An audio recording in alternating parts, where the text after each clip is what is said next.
Chapter 81. Chime! Chime! A sweet, enticing scent floated through the clearing, and the frost fairies, drawn by their keen senses, fluttered over, their eyes full of curiosity. "Tian Tian?" one of them chirped. From the pool at the edge of the grove, Tianjuju lifted its head, sniffing the air. After days spent together, it had long since forgiven Owen for their rocky start. Now, it truly saw him as its trainer, and yet it wondered why no previous trainer had ever smelled so delightfully inviting. The aroma made it eager to stay right by his side. "All right, the cake's ready. Let's head over to the orchard and enjoy it together," Owen called. He gently set his little matcha down in a patch of soft grass, cradled the cake in both hands, and beckoned to the rest of his Pokémon. He wasn't selling this treat. Today it was strictly for sharing. Technically, cake was for birthdays, but most of his Pokémon didn't even know their own birth dates. Rules be damned. If you want cake, you have cake. "Sana," Owen said quietly to his Gardevoir. "You go ahead. I'll wrap up here, boost the little one's powers, and catch up with you in a moment." Gardevoir inclined her head with serene grace. Her gentle gaze swept over the gathering Pokémon, and a sense of peace settled over her. Then, with a silent nod, she floated toward the orchard to lead the celebration. Owen savored the rare moment of warmth after so many restless years on the road. Turning to his loyal partner, he smiled and called, "All right, Gardevoir, let's do this." Gardevoir's soft, silvery form flickered in the afternoon light. Curious, Owen tapped his Pokédex and reviewed her details at a glance. Name, Gardevoir. Gender, female. Ability, telepathy. Rank, gold. Level 79. Individual values, HP 31. AK 18, Def 26, SP. AK 31, SP Def 31, Speed 31. Moves, Growl, Telekinesis, Flame Burst, Shadow Clone, Misty Terrain, Sing, Psywave, Draining Kiss, Moonblast, Future Sight. Special trait, unusually strong resistance to abnormal conditions. Friendship 60, she's fascinated by you and depends on you. Happiness 40, pretty pleased, all things considered. He tucked the device away. "I've been meaning to give you something extra special," he said. Setting aside the slice of sponge cake he'd prepared, Owen pulled a single prism candy from his storage ball. A precious, special-grade treat he'd earned from Joyful Creek's Mewtwo. Gardevoir's eyes lit up at the sight of it. Owen knelt, offering the glimmering candy. "For you, my friend," he whispered, and Gardevoir floated forward, telepathically sharing her gratitude in a burst of warm color. In that quiet moment, trainer and Pokémon were united in trust and promise, ready for whatever adventures lay ahead. Owen had held off on using the mysterious candy because none of his Pokémon could safely absorb its enormous energy, except Gardevoir. Now that she was on the cusp of level 79, she was just strong enough to handle it. He knelt before her, holding out the glowing confection. Gardevoir blinked, her eyes narrowing in curiosity.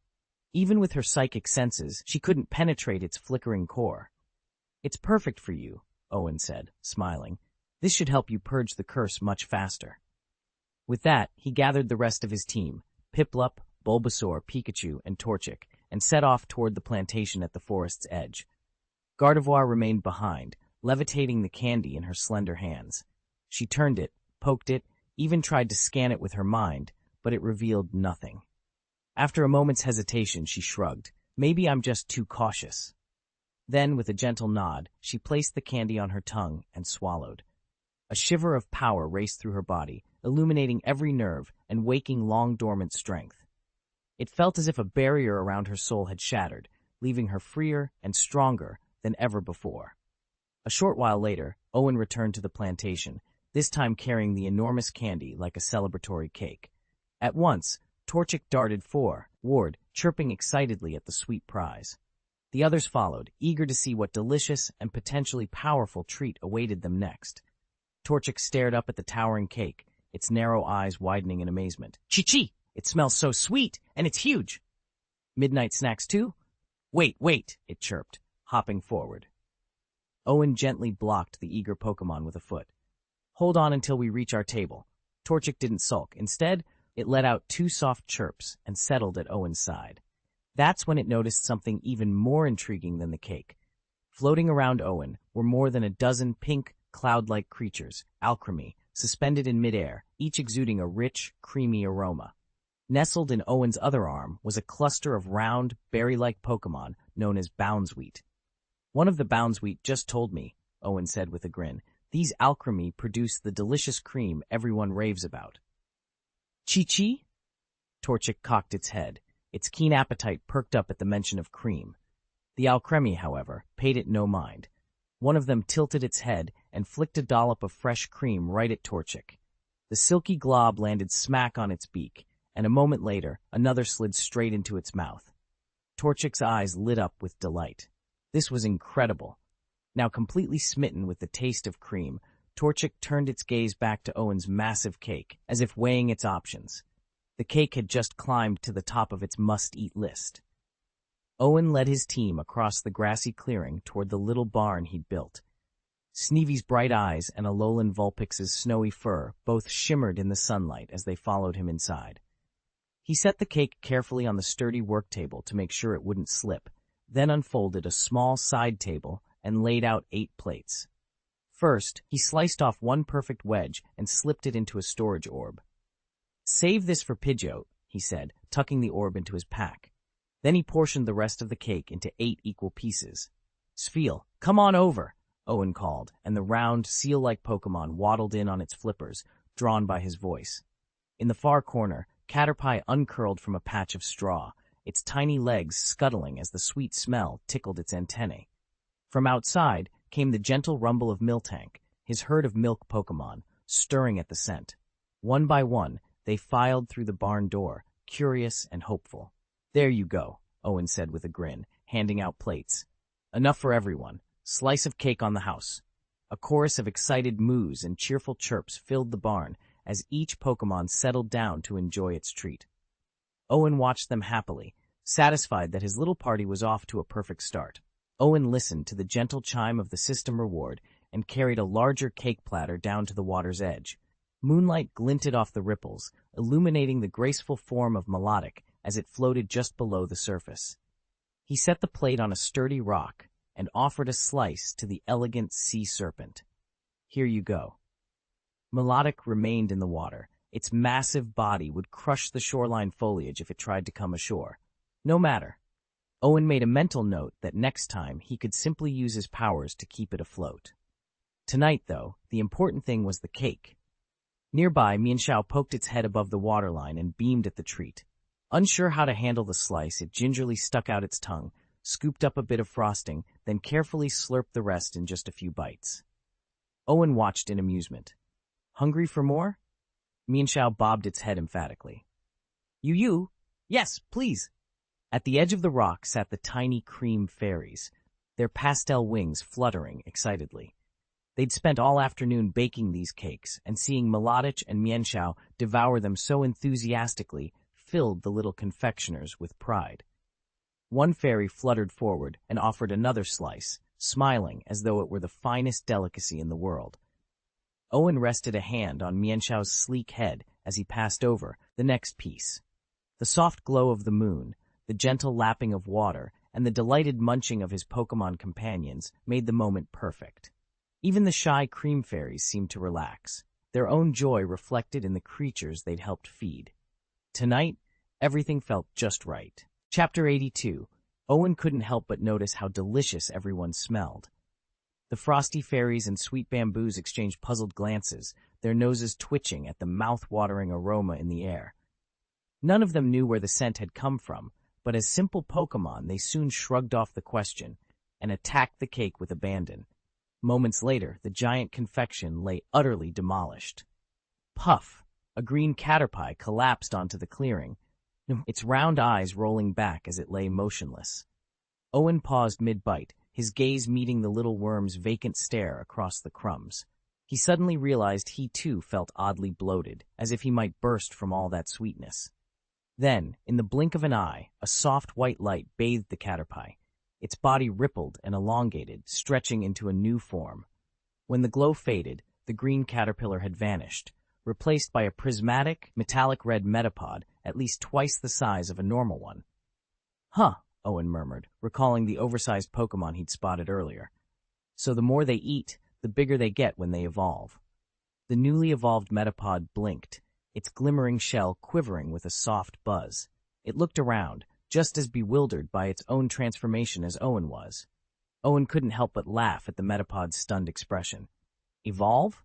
The very idea seemed to paralyze its small, beady eyes. In the wild, a metapod would leap at the chance to evolve. Hardening its shell was the best defense against predators. But here on Owen's ranch, things were different. Once evolved, it couldn't eat at all. "Okay," Owen said, lifting the heavy pupa and carrying it toward the cowshed. "No more meals for you, at least for a while." At his words, the metapod's mood plummeted further. Owen smirked. "And while you're in there, you're not allowed to use harden. You've been eating so much, your cocoon's practically armor. If you really stiffen up now, you might not break free again." He chuckled at the thought. The metapod stared back, its tiny body trembling in reluctant understanding. Owen gently set it down inside the pen, gave one last nod, and walked away, leaving the pupa to settle under the watchful ranch sky. Owen stared at the fire chick's frosting-smeared face, his expression a mix of amusement and mild disgust. "Honestly, you eat like that? Just wait until that cream dries. You're going to be miserable." The little bird paused mid-scoop, blinked at Owen, then cast a satisfied glance over the now empty cake plate. Before it could fully revel in its victory, Owen knelt, scooped it into his arms, and carried it down to the reservoir's edge. The fire chick let out a series of indignant squawks as Owen gently dunked it into the cool water, scrubbing the sticky frosting from its bright feathers. Off to the side, the six-tailed fox sat perfectly still, serenely licking the remaining traces of cream from its whiskers and muzzle, as if suspicious of any sudden bath. Once the last of the frosting was gone, Owen set the dripping fire chick on a flat rock to shake itself dry. He stepped back, arms folded, studying the now fluffed and decidedly rounder creature. "Tomorrow morning, you're going for a run, and not just any jog," he said, raising an eyebrow. "I want full lightning-speed sprints. You've only been here a week, and you've already put on 7 or 8 pounds. That's not exactly living up to your name, is it? When Pidgeot comes back, have it keep an eye on you. In this world, most Pokémon, unless they're special species, will grow pudgy just like humans if they eat too much and don't get enough exercise." Owen couldn't let that happen, so he nudged Turtle Chick. "Come on, Chi-Chi, let's get moving." Turtle Chick shook off the water clinging to its feathers and peered down at its steadily expanding belly. With a resigned "Chi-Chi," it gave an emphatic nod. Owen hid a small smile. "Yeah, you've definitely packed on a few pounds." He stood and clapped his hands. "All right, everyone. Time to turn in for the night." Once the other Pokémon had settled into their quarters on the farmstead, Owen surveyed the assortment of empty plates scattered around the table. He gently lifted his hand, and they rose into the air. "Telekinesis really comes in handy," he murmured, stacking the dishes neatly on the counter. Turning back to the frosty fairies hovering nearby, he crouched down to their level. "You all did a fantastic job today. Those cakes were a huge hit." "Frosty," one chimed, fluttering its wings in delight. "Frosty," echoed the others, their tiny faces bright with pride and a hint of relief. Frosty fairies loved whipping up creamy delights, but they always worried someone might gobble them up instead of their confections. Clearly, knowing their cakes were enjoyed put them at ease. Owen ruffled one of the smaller fairies' frosted wings. "Good work, everyone. Get some rest. Tomorrow we start early." As the fairies and the farm's other Pokémon drifted off to sleep, Owen took one last look around. With the help of his psychic gift and a team this dedicated, he had no doubt they'd keep both waistlines and spirits in perfect shape. Owen waved his hand, summoning a gentle gust of wind that lifted the tiny frost fairies and kept them from stirring up any more dust. He guided them across the room and settled them carefully into a shallow bowl in the kitchen. "Take a look around and pick wherever you like," Owen said with a grin. "Any corner or cupboard is fine, just somewhere you'll be comfortable." The two frost fairies peered around at the neatly arranged shelves and gleaming countertops. They fluttered together in hushed, tinkling voices. "How about this cupboard?" one chirped, pointing at a small glass-paneled cabinet. "It's pretty, but is it big enough for both of us?" the other replied, feathers ruffling with doubt. They debated back and forth, fluttering in and out of cabinets and behind pots, but every spot seemed either too cramped or too dusty. Watching them fidget, Owen's eyes lit up. Wait, I know just the place. He stacked the clean dishes on the drying rack to wash later, then gathered the bowl of fairies in one hand and strolled back toward the storefront. Just inside the front door, the cultivation shop's display counter held the day's freshly baked small cakes, confections that Owen and Gardevoir had perfected only this morning. Owen set the bowl of frost fairies atop the glass case, where the cakes glistened under the warm light. Here you go, he said. You can stay up here during the day. You'll get the best view of anyone who comes to buy our cakes. How does that sound? The two frost fairies fluttered out in unison, their wings shimmering. Shuang shuang, they agreed, clearly delighted with their new perch. Owen stepped back with a satisfied nod. Now not only would the fairies be safe and dust-free, but they'd also have front-row seats to all the bustle of the shop, just where they belonged. Owen watched with quiet amusement as 13 tiny frost fairies hovered before the bakery's display case, their wings fluttering excitedly. Seeing the rows of delicate cream puffs and macaroons, they could already imagine throngs of customers lining up tomorrow to sample treats made with their own magical dairy. All right, you can stay in my room tonight, Owen said, holding out his hand. In unison, the frost fairies let out a happy trill and followed him upstairs. He gently set them on his desk and bedside table, where they chirped and preened in their new surroundings. On the bed, Vulpix's ears pricked up. The little firefox licked his lips and let out an eager yip. From the corner treehouse, Ivy, the green serpent, poked her head out, her tongue flicking. Tang, tang, she hissed softly. Owen surveyed his now colorful room. Frost-blue curtains, a canopy of glittering fairy lights, and the two Pokémon already calling it home, and nodded in satisfaction. Starting tonight, these 13 frost fairies are your roommates. No bullying them, understood? Vulpix sat up tall and swished his tail in agreement, while Ivy rolled her eyes and slipped back into the treehouse. Owen smiled, then paused. He had promised Gardevoir a place here too, but so far there was no sign of her. With that alone thought echoing in his mind, he closed the door gently, ready for whatever awaited him tomorrow. Chapter 83. Owen stepped out of the cultivation shop just after he'd finished dealing with the frost milk fairy. Wutong Town was hushed at this hour, well past 9, and nearly every window was dark. The only movement was the faint flutter of leaves in the night breeze. He glanced down at the slice of cake in his hand and called into the quiet streets. Gardevoir? In an instant, a shadow drifted into view. Under the moonlight, Gardevoir's flowing gown shimmered like liquid silver, and her deep crimson eyes fixed on Owen. She floated to a stop a few paces away, silent and elegant. I was starting to think you weren't coming, Owen said, holding up the cake. I managed to snatch a slice from the fire chicken before it devoured the whole thing. I saved this one for you. Gardevoir extended a slender hand and accepted the cake. In a soft, apologetic tone, she replied, I'm sorry, Owen. Something urgent came up, and by the time I finished, it was too late to stop by. She took a small bite. Almost at once, the lingering ailment that had plagued her vanished, as if the dessert's sweetness had washed it all away. Fully restored, she looked up at Owen and offered him a grateful smile. Owen's power had grown yet again, so he and Gardevoir dashed into the wilderness to test their limits. After days of consuming the energy cubes he'd crafted, plus this latest strength surge, Gardevoir discovered she could now focus and control her once diffuse abilities, for a short time at least. Even more astounding, she could anchor nearby sleeping Pokémon, preventing them from slipping into nightmares for up to half an hour. This was a major breakthrough. If she kept progressing like this, she very well might master the nightmare curse someday. Owen watched her with satisfaction. Excellent, he murmured, and then remembered something important. He raised his hand and activated his explorer's eye. Data scan. Name Gardevoir. Gender, psychic.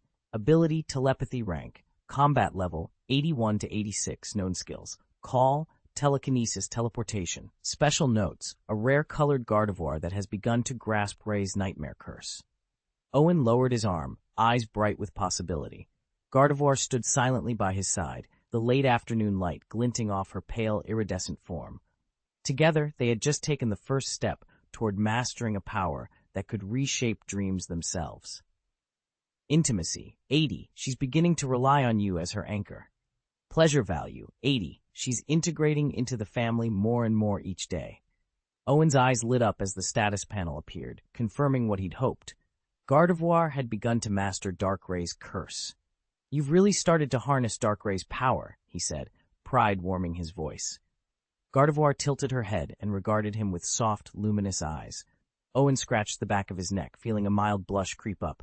Here, try this cake. I think you'll like it.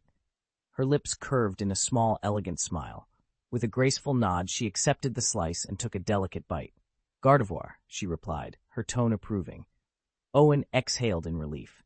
I used frosty milk fairy cream in the batter. Ever since I started raising those fairies in the greenhouse, the cream's gotten even richer. As Gardevoir savored each mouthful, Owen noticed his heart fluttering oddly.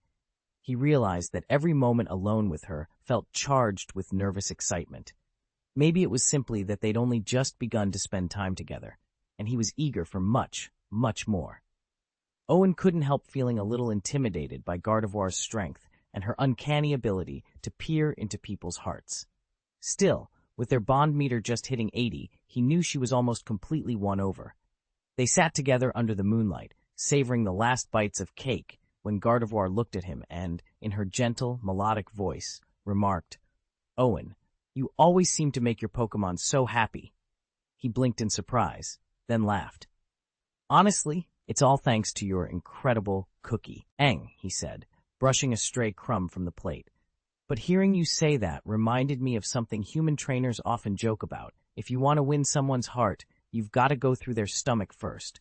And that applies whether you're a boy chasing a girl or a girl chasing a boy. Gardevoir tilted her head, her eyes soft and knowing. Gardevoir, she agreed. That makes perfect sense.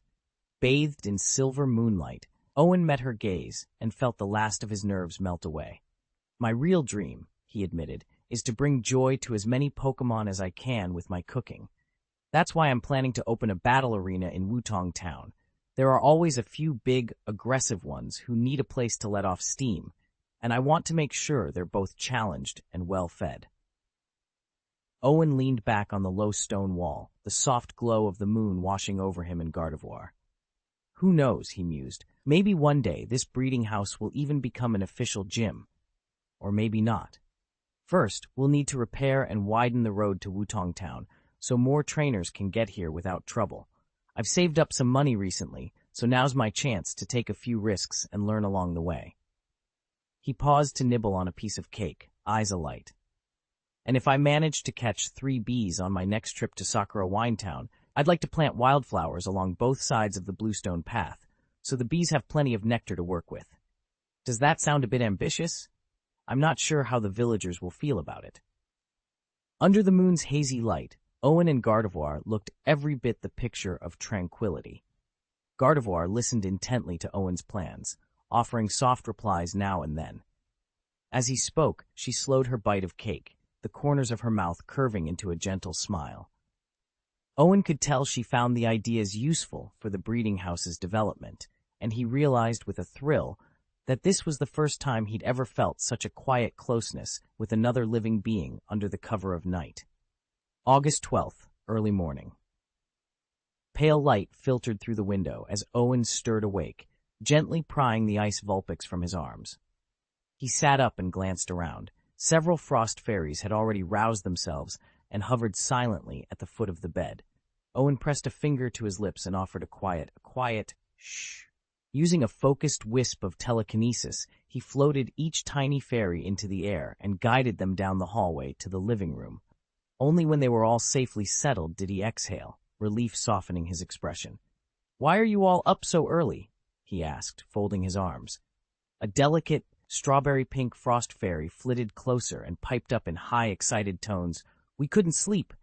Instantly, the others buzzed in agreement, their faces bright with anticipation. "We can't wait to see if the customers will like the cakes we've made." Yes, everyone will love them." Owen smiled indulgently at their earnest enthusiasm.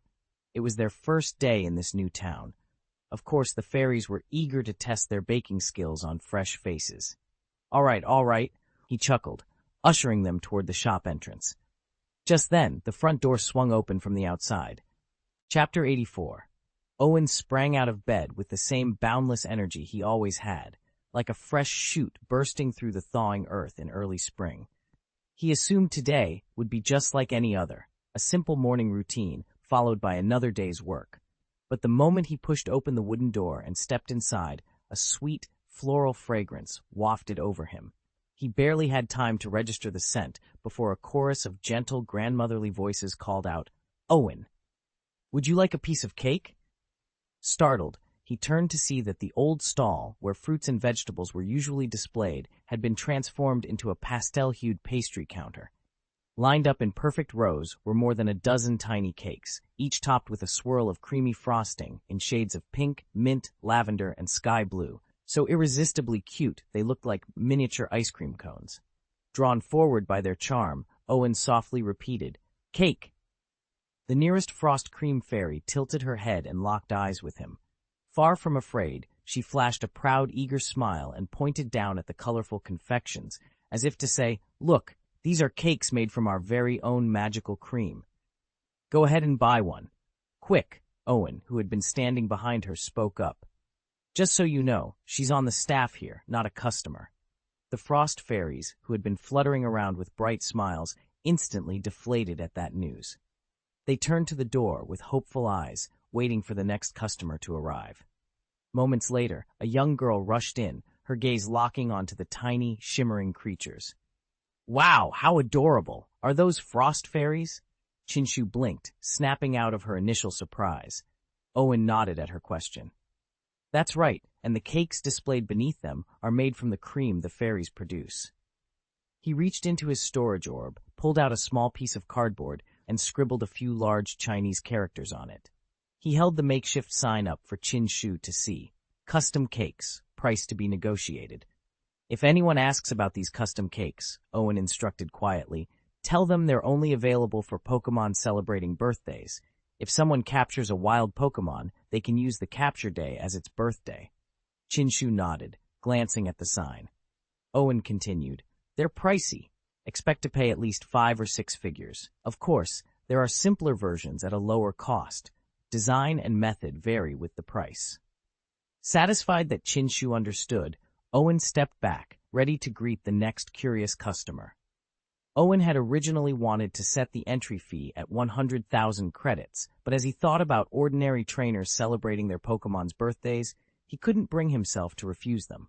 So he reluctantly dropped the idea. After all, he really was too soft-hearted. Chinshu nodded eagerly, though her gaze never left the little Frostmilks, whose pale blue fur practically shimmered under the arena lights. "Okay, I understand, but could I bring a Frostmilk over to my workstation?" These tiny creatures were impossibly adorable. Any trainer, male or female, would have trouble resisting them. Owen cleared his throat. "Sure," he said. "Just make sure it's willing to come with you." Her face lit up. Chinshu approached the enclosure with an affectionate grin, softly cooing, "Come on now, you cutie. Why don't you come work with me?" The Frostmilks exchanged puzzled looks. She tried again. "It'll be fun, I promise." One by one, they shook their heads and scampered back to the safety of the pen. Chinshu's smile faltered, and she trudged back to her station, cheeks puffed in a petulant pout. Owen watched her go, feeling a pang of sympathy. He really should have known better than to let her get her hopes up. Owen couldn't help but chuckle. "Here, try one of their cakes," he said, nudging Chinshu. "They might not be so shy around you once you've tasted their baking." "Huh?"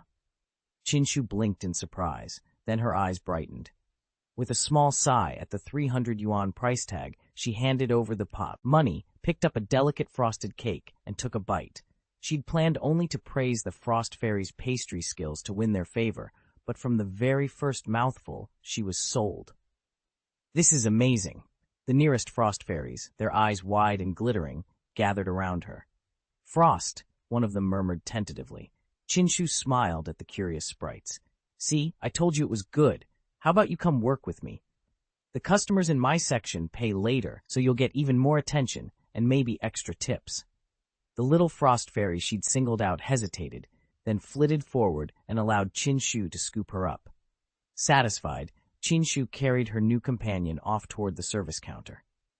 Owen watched them go, shook his head with a fond grin, and turned toward the flaming embers of the nursery. It was time to wake the fire chicken and take her on their morning run.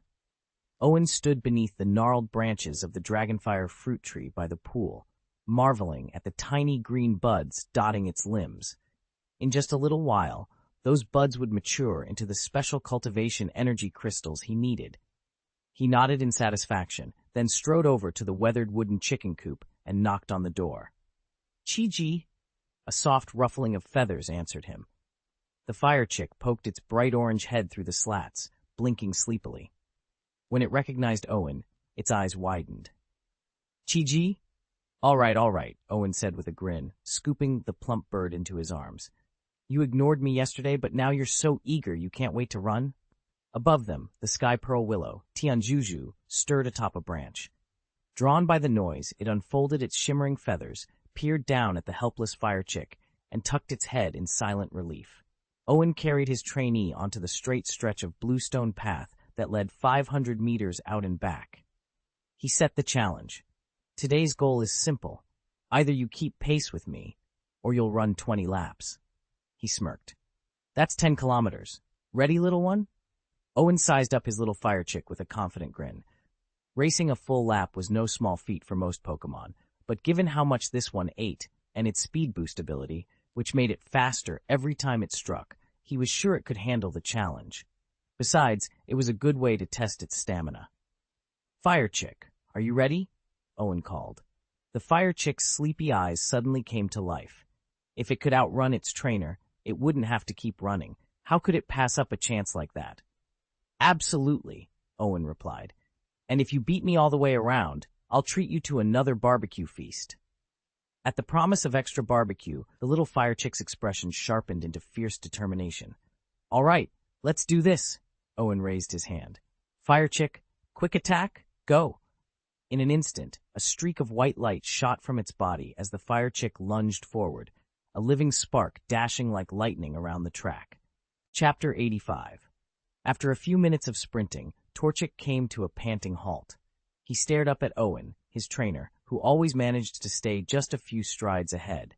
Torchic had unleashed his lightning flash 5 times now, and each time he'd been certain he'd overtake Owen, only to fall back at the last moment. The latest attempt was the cruelest. He'd almost brushed Owen's leg before collapsing mid-leap. Why? Why did he always come up a fraction short? Torchic's chest heaved. Maybe he simply hadn't tried hard enough. A teasing voice drifted back to him. "Out of breath already?" Owen called, an encouraging lilt in his tone. "Still hankering after that barbecue I promised you? I've got cake, fruit salad, whatever you like. But you'll have to push yourself to the limit if you want to outrun me." The answer struck Torchic like a bolt of flame. He hadn't given everything he had. Clenching his beak, he felt a familiar surge of power ignite in his muscles. His body tingled, every feather standing on end as pure energy coursed through him. With a burst of speed, Torchic rocketed forward. Owen's eyes widened. "Good grief, is that super acceleration?" he whispered, striding to keep pace. Ahead of him, Torchic's scarlet form blurred into a flaming streak, determined at last to break free of his trainer's shadow. Owen watched as the little fire chicken darted ahead, its fiery wings beating so fast it seemed to leave sparks in the air. For all its size, it was moving even more swiftly than the famed BB Bird's lightning flash, a startling feat. But Owen didn't mind. Alongside the fire chicken, his own speed felt barely tested. In fact, the run was so easy that he realized he still had no clear sense of his true limits. After a few more minutes, Owen slowed to a stop and came alongside the fire chicken. Kneeling down, he offered an encouraging smile. "You did great today. Tomorrow we'll try again, and this time, push even harder." The fire chicken cocked its head, eyes bright with curiosity. Then it let out a spirited chirp. "Chi-ji?" As if to ask, "Can I really do it?" When Owen nodded, it chirped again, sharper and more determined. "Chi-ji!" A promise to itself that tomorrow it would surpass expectations. Owen patted its crest and rummaged in his pack for an energy block. He held it out. "Here, this is for you." Now let's get back home for dinner." At the sight of the treat, the fire chicken's eyes gleamed with delight, and somewhere deep inside, the weight it had carried, fears of being abandoned, lightened at last. Its trainer believed in it. They set off toward the ranch, where Green Ivy Snake and Ice Vulpix were already waiting to welcome them back. Owen returned to the orchard, Fire Chick clucking softly at his side. Under the dragonfire fruit tree, his faithful partner, the Green Ivy Snake, coiled itself among the roots, gazing in a dreamlike daze at the tiny flower buds overhead. "Blooming already?" the snake asked, its voice a gentle hiss. "Soon," Owen replied with a grin. "Give it a few more days, and those buds will turn into fruit. Remember the promise I made?" Green Ivy Snake's shimmering emerald eyes brightened. Owen had vowed to give her a special treat once the tree blossomed, but today he realized she'd beaten him to the surprise. Only yesterday she'd been level 29. Now, after devouring that giant celebratory cake together, she'd vaulted into the low 30s. According to his mental readout, she was now somewhere between level 31 and 35, her strength and defenses all boosted. Her scales gleamed more vividly, her coiled body looking noticeably taller. Owen stepped forward and measured her against his chest. "You've grown," he said, chuckling. "Almost as tall as me now." Green Ivy Snake lifted her head proudly, her tail flicking in delight. Her intimacy gauge flashed in his mind, 99. She truly regarded him as her spiritual sustenance, and today she'd shown him just how much she could grow when he cared for her well. Owen ruffled her head gently. "All right, surprise me back. I can't wait to see what you've got in store." With that, the two of them settled beneath the budding tree, anticipation warming the air as both waited for the dragonfire fruit to ripen. Owen surveyed the little wooden shack that had once been home to his scyther, and now was expected to accommodate the evolved monarch snake. It looked far too cramped. "Teng, Teng," the green vine snake murmured softly, fixing Owen with a patient look that clearly said, "It's feeding time." Owen nodded with a smile. He reached into his pack and withdrew a handful of neatly stacked energy cubes, distributing them among his Pokémon. Then he set out plump, jade-green dumplings for his milk tanks, who clustered eagerly around him. As they ate, he gently pressed their udders to encourage the flow. Within moments, B+ grade moo-moo fresh milk began to stream from each beast. This milk, squeezed only by elite milk tanks, was renowned for its rich taste and nutrient density. Long-term consumption by young Pokémon not only bolstered their physical fitness, but also supplied nearly all the building blocks they needed for healthy growth. Owen tasted a drop on his fingertip and grinned. The quality's even better than before. One of the milk tanks looked up at him and lowed shyly, its big eyes shining. "Moo Moo? Really? It just feels better this way." Owen blinked. His god-level cultivation didn't just grant him supernatural power over energy blocks and food creation. It came with mastery across a host of auxiliary skills, each with its own master level. Milking was one. Another was massage. He recalled the last time he massaged his Ice Vulpix, just a few minutes of gentle strokes along its frosted back, and the little fox had whimpered in bliss. It was an unusual perk of his cultivation path, but it made caring for Pokémon that much more gratifying. With all his Pokémon now contentedly feeding, Owen allowed himself a moment to appreciate how far they'd come, and how much farther they would go together. Owen crouched beside the miltank, his hands pressing gently along its flanks. After a few moments of careful massage, the big bovine let out a contented snort and closed its eyes. He'd only just discovered how to soothe her this way, and produce richer milk, but there was plenty of room to experiment. If he could master milking techniques with other Pokémon, he might carve out an entirely new trade. "Brother Owen?" Chinshu's voice drifted in from the open barn door. Owen wiped his hands on a rag and looked up. "What is it, Chinshu?" She stepped lightly through the planting beds that fringed the barn, the afternoon sun glinting off her Pokeball belt. She paused at Owen's side, her expression tense. "I don't know what's gotten into them these past 2 days, but Spearow have been swooping down on Wangwang Valley almost every hour. They're stealing crops, trampling seedlings. Everyone's at their wits' end. The townsfolk asked me to come find you. They need help." "Spearow?" Owen frowned. He remembered that when he'd driven off the Seraphim flock last week, He'd only ordered them to avoid the Pidgeot nesting grounds. He hadn't meant to push them out of their territory altogether. If they'd been displaced, town fields might look like easy pickings. He stood and dusted off his trousers. "Show me where the raids happened." Chinshu gestured down the dirt road toward the valley fields. "Over there. They've made a nest in those old ruins by the river, and every dawn and dusk they regroup to harass the farms." Owen nodded. The farmers had poured months of work into those terraces. A sudden Spearow invasion could wipe out the entire harvest. "All right, let me grab my team." He ruffled Miltank's soft ears. "Don't worry, no one's touching your milk." Outside, Owen called to his squad, his trusty Growlithe, a newly hatched Hoothoot, and a Starly he'd befriended days earlier. Gathering his Pokémon around, he slung his bag over one shoulder.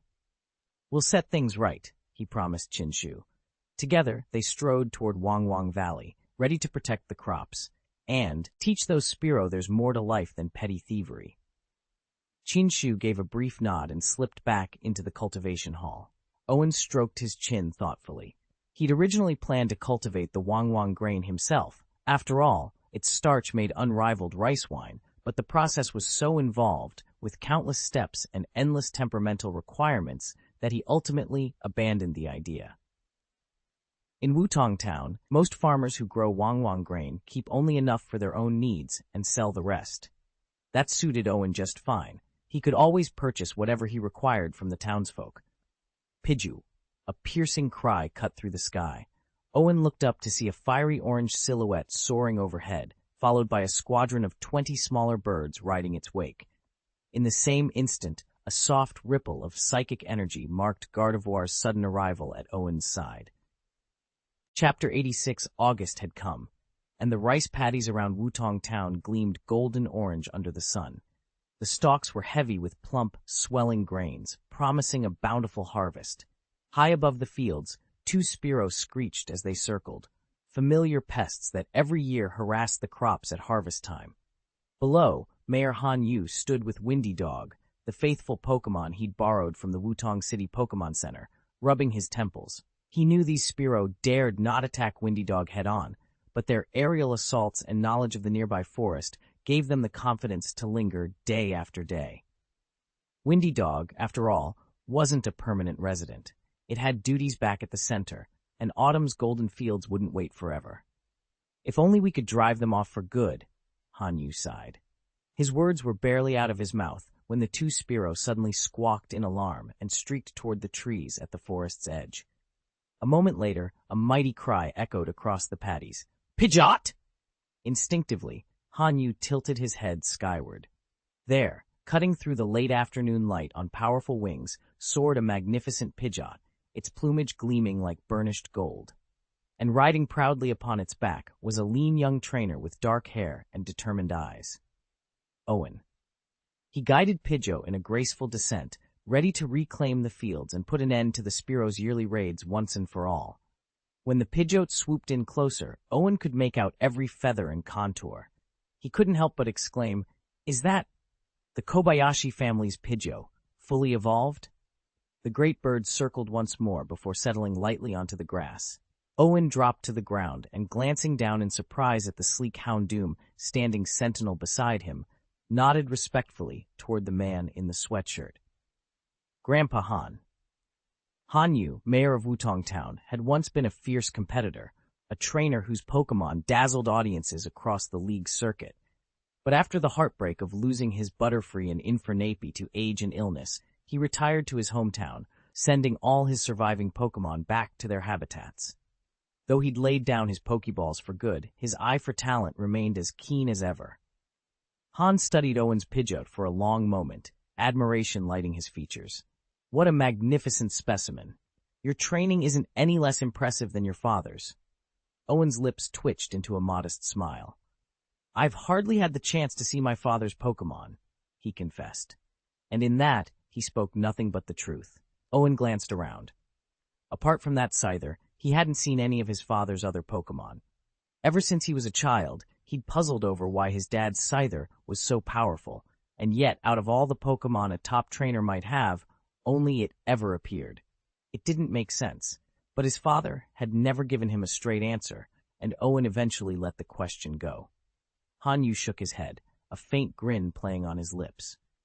You're too modest, Owen. You just watched your Pidgeotto evolve into a full-blown Pidgeot. I'd wager those Spearows won't be bothering us again anytime soon. He turned to the fire-type hound at his side. All right, buddy. Those Spearows are driven off, so you can head home now. The hound let out an eager bark and stared at the towering Pidgeot warily. After a moment, it gave a determined nod and began to turn back along the path. Wait, Owen called, holding up a hand. The hound paused, head tilted in question. Owen reached into his storage ball and withdrew a pair of energy cubes, the same kind he usually fed his fire chicken. Here, he said gently. You did great today. Have one before you go. The hound's ears perked up.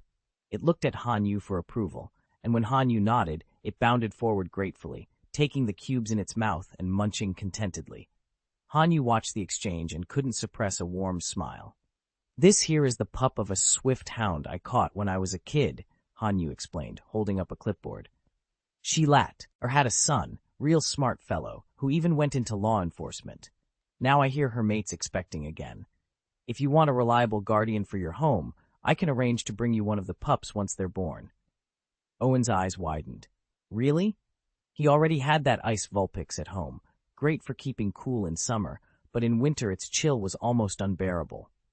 A swift hound, on the other hand, would guard the place and look impressive doing it. He glanced at Hanyu. Okay, let's do it. Hanyu gave a satisfied nod, then cast a quick look at Owen's Pidgeot perched nearby, as if recalling old glories. When the swift hound finally finished the energy cube Hanyu offered, the great canine stretched, emitted a low rumble, and followed Hanyu outside the town limits. Standing in the cool breeze at the edge of Wangwang Valley, Owen turned to his Pidgeot. I need you to hold this spot for me, he said. Keep an eye out, and chase off any fire sparrows that come nosing around. The Pidgeot gave a confident cry and settled onto a rock, wings half spread, ready for whatever came next. Owen watched as Pidgeot swooped low over the clearing, its powerful wings stirring up leaves and sending a few curious fiery sparrows fleeing in panic. He gave a small nod of satisfaction. Just a few more scares like that, he said, and word will spread. No more fiery sparrows will dare show their faces around here. Pidgeot, Owen called, and the great bird tilted its wings. When it reached the edge of the clearing, it banked smoothly and vaulted into the sky. Before long, it came to rest on a high branch, its keen eyes sweeping the forest depths for any sign of trouble. Owen smiled to himself. Everything was going smoothly, but then he paused. This trip wasn't just about clearing out pesky sparrows.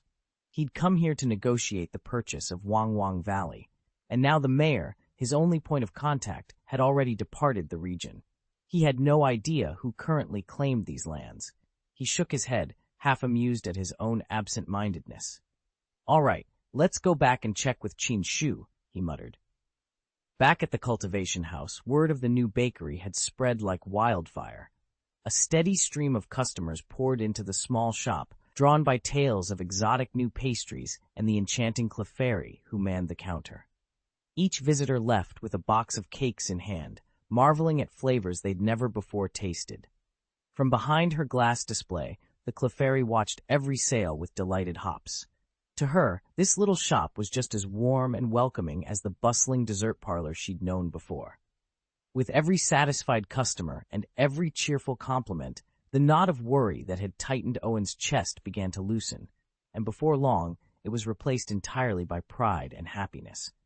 An old regular named Luan Ming, he'd been following Owen's little tea house on Duyan for weeks, spotted him walking in. Grinning, Luan Ming lifted his selfie stick and called out, Brother Owen, I saw your video yesterday. Takes orders for delivery now, right? You're really doing home drop-offs? Owen nodded. That's right. Luan Ming chuckled with genuine excitement. Brilliant, because your place is so out of the way. Those winding, narrow roads, and the only way here is by bus. Folks have to time it perfectly or end up waiting ages. And even when they make it to the stop, the buses are always packed. Owen smiled calmly. Don't worry, that's all going to change. He'd heard the same complaints time and again. The tea house's food and atmosphere were a hit, but the location was inconvenient. Customers were perpetually racing the bus schedule. If they missed one, they'd be stuck until the next. When the bus filled up, they'd squeeze in anyway, or slip the driver a little extra to get on board. It wasn't a great look. Owen straightened his apron and glanced at the staff bustling behind him. He had a plan to solve the delivery problem once and for all, and make sure no one ever had to cram onto a crowded bus just to enjoy his tea and snall. Chapter 87, Wang Wang Valley? Grandpa planted a few acres of it. He usually keeps part for his own use and sells the rest. Owen, do you want some? Chinshu blinked at him in surprise. She had noticed Owen's newfound interest in gourmet ingredients and wondered what he had in mind for his little hut. Owen nodded. Yes, please sell me some. Sure, she replied cheerfully. I'll let Grandpa know as soon as I get home. With that settled, Owen made his way back to the plantation. As he approached, dozens of Pidgeots and a flock of Bobos perched on the pine branches overhead.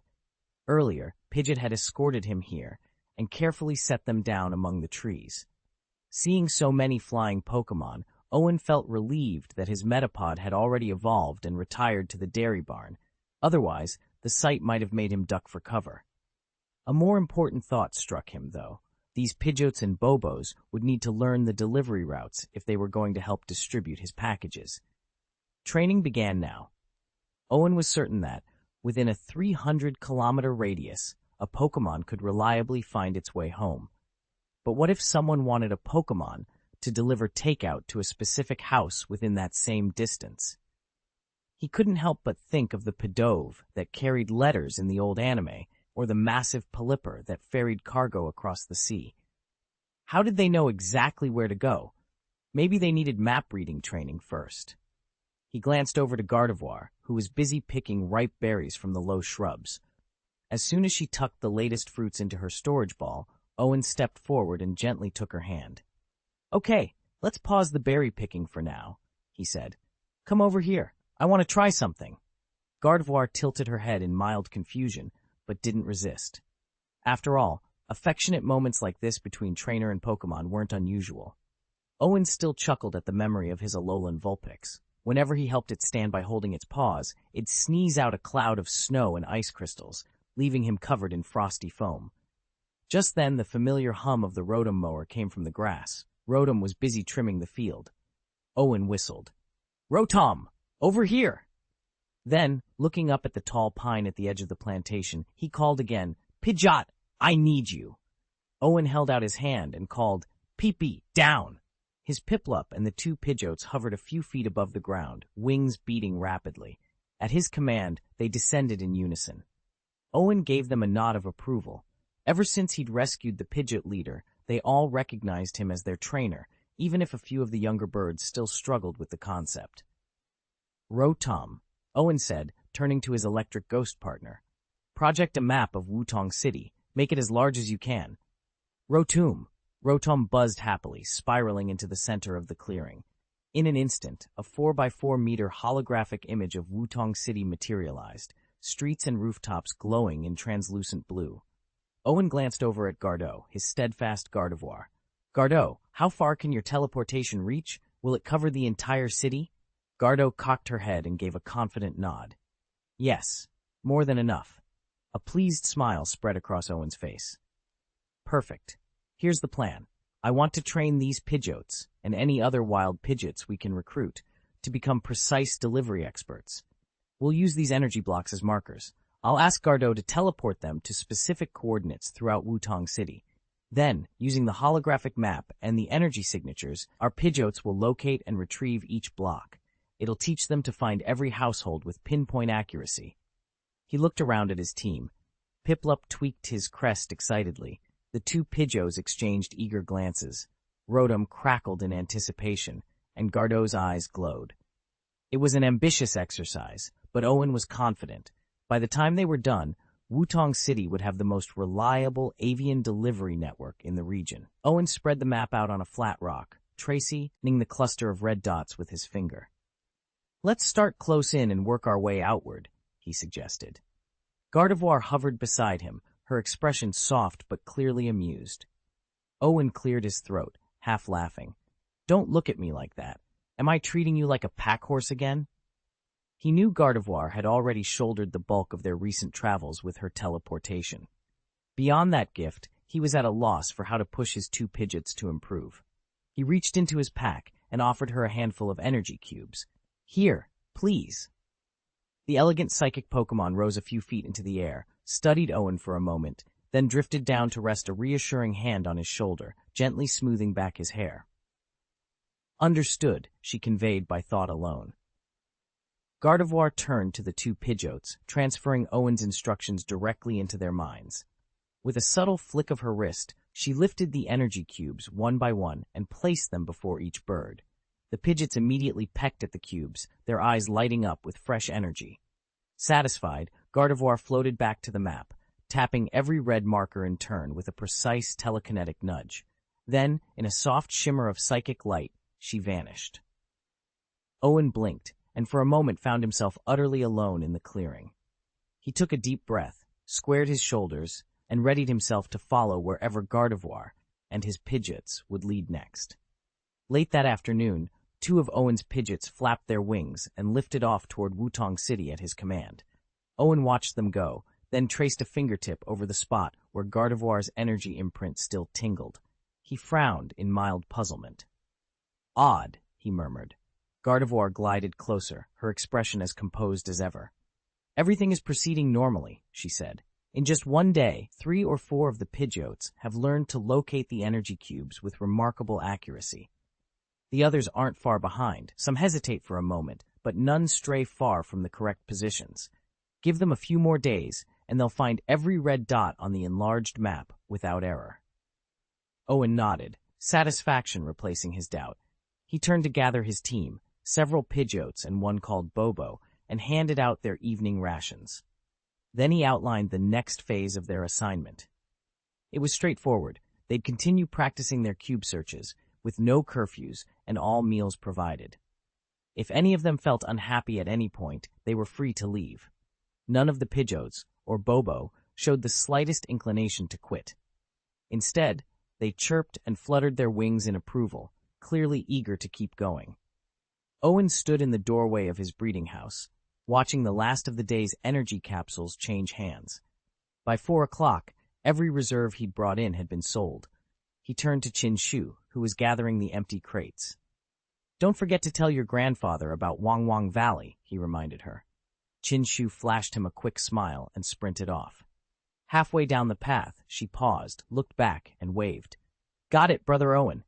He closed the door behind her, just as the sun dipped low, casting long shadows across the yard. A sudden flicker on the horizon made him pause. At first it looked like a dark cloud, but then he recognized the graceful silhouette. A Pidgeot, powerful wings beating in slow, steady arcs. Clenched in its beak was a crisp white envelope. Owen stepped forward. "Doo-doo?" he called by name. The Pidgeot hovered, as if checking its bearings, then descended. It alighted on the wooden railing, dropped the letter into Owen's outstretched hand, and let out a soft cooing call, its familiar "doo-doo." He examined the envelope, eyebrows lifting in surprise. "A letter?" he murmured. In the East China Alliance, mobile phones and instant comms were the norm. Hardly anyone still sent messages by carrier Pokémon. But here it was, the old-fashioned way, delivered by his loyal Doo-doo, and Owen couldn't help but grin at the weight of the message in his hand.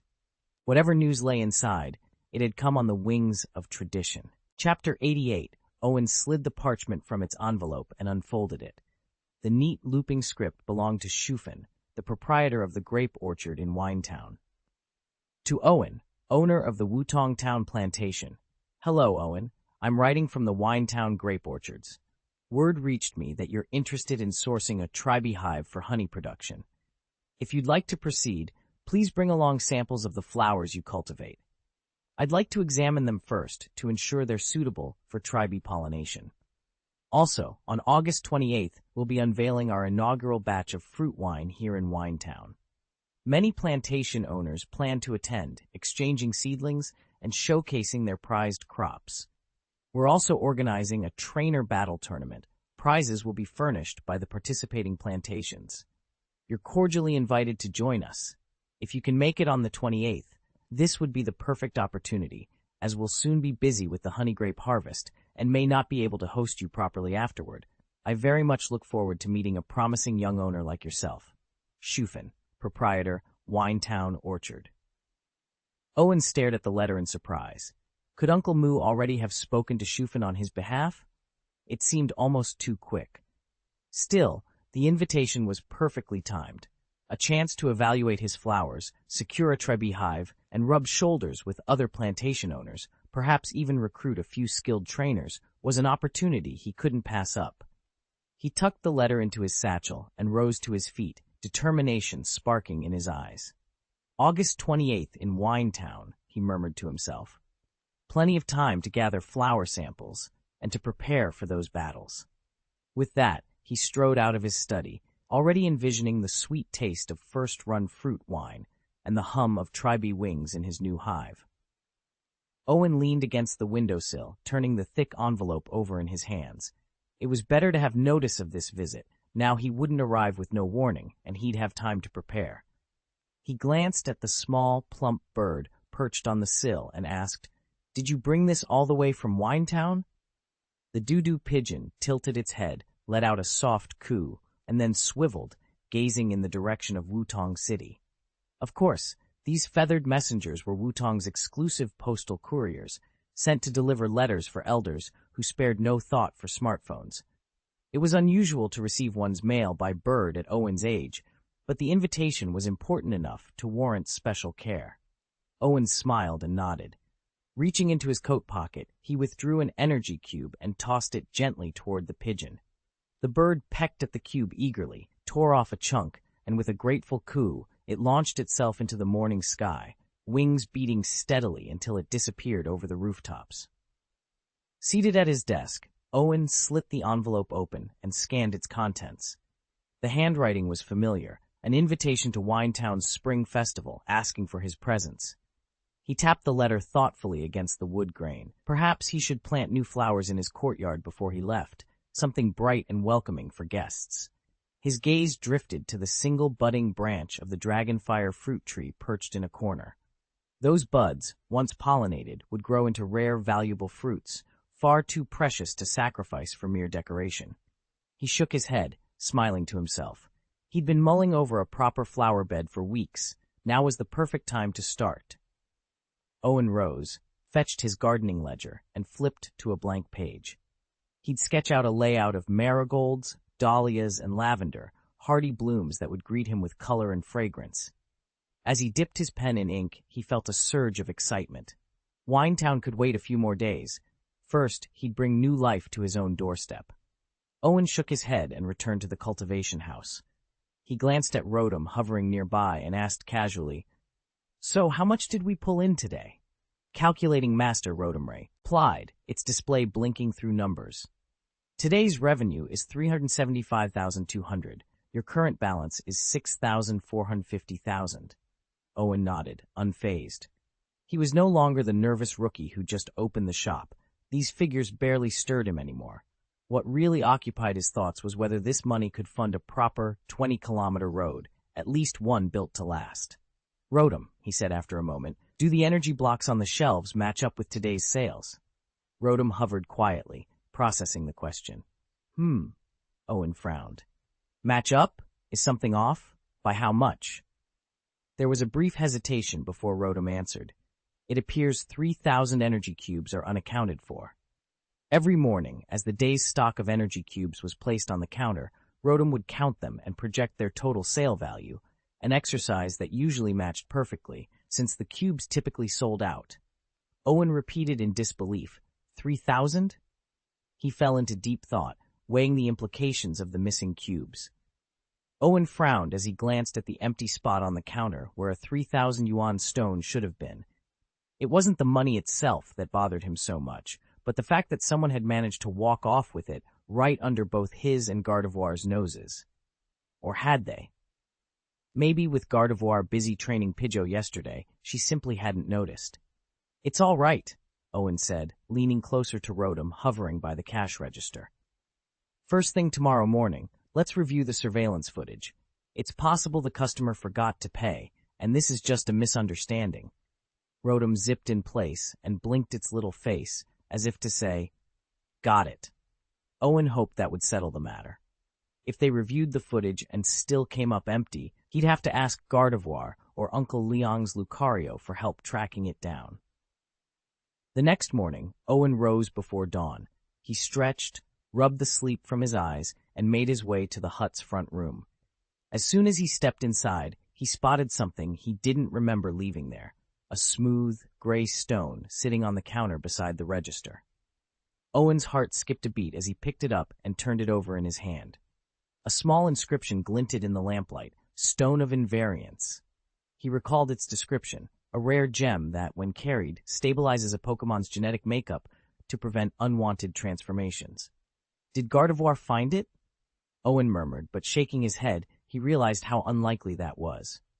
Yesterday, Gardevoir had been too occupied with Pidgeot's aerial drills to search for lost merchandise. Owen tucked the Stone of Invariance safely into his pocket. Something about its sudden appearance felt deliberate. Now, more than ever, he needed to get to the bottom of this mystery. Owen waited anxiously for daylight. If Gardevoir had found the Stone of No Change, it would have told him as soon as the sun was up. Yet dawn broke over the quiet town, and still no word. He sighed, tucked the thought away, and resolved to ask Gardevoir when it appeared. Once Chinchou left for work, Owen made his usual rounds on the farm, feeding the Pokémon, checking fences, and milking the milk tank. Just as Gardevoir began summoning Pidgeot and Pidgeotto from their roost in the pines for morning training, Owen called out, "Gardevoir?" The elegant psychic Pokémon paused, a flicker of annoyance in its emerald eyes. It didn't mind helping on the farm, but it wasn't a beast of burden. Owen cleared his throat and with an awkward smile produced a smooth, dark stone of no change. "I'm not asking you to work," he said hurriedly. "I just wanted to know, did you happen to find this?" Gardevoir drifted forward, gently taking the stone in its slender fingers. It examined the surface intently, then shook its head, eyes apologetic. "No? That's strange," Owen murmured, puzzled.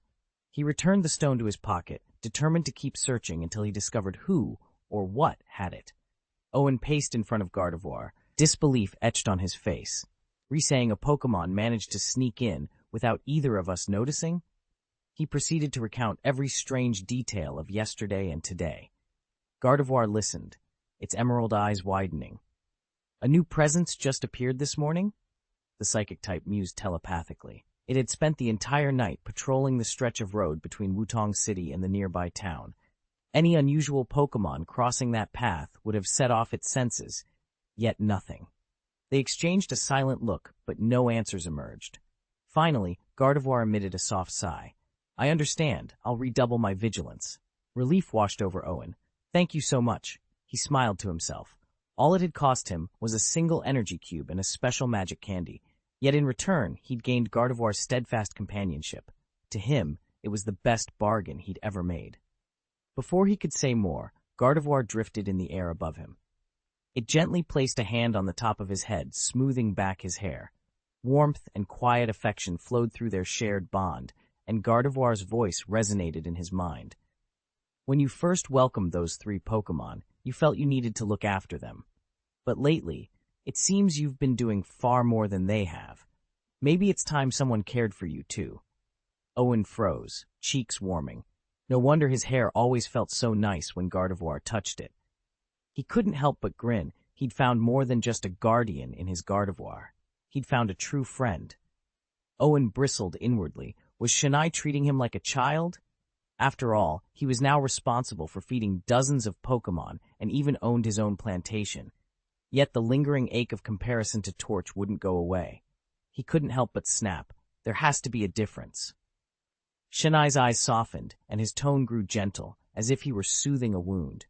"You're right," he murmured. "It's not the same. You make me feel needed." Chapter 89. Owen watched Gardevoir train a Pidgeot across the plantation fields. When Green Ivy Snake emerged from its last green grass field weave, he turned and asked, "Green Ivy Snake, do I look like a kid to you?"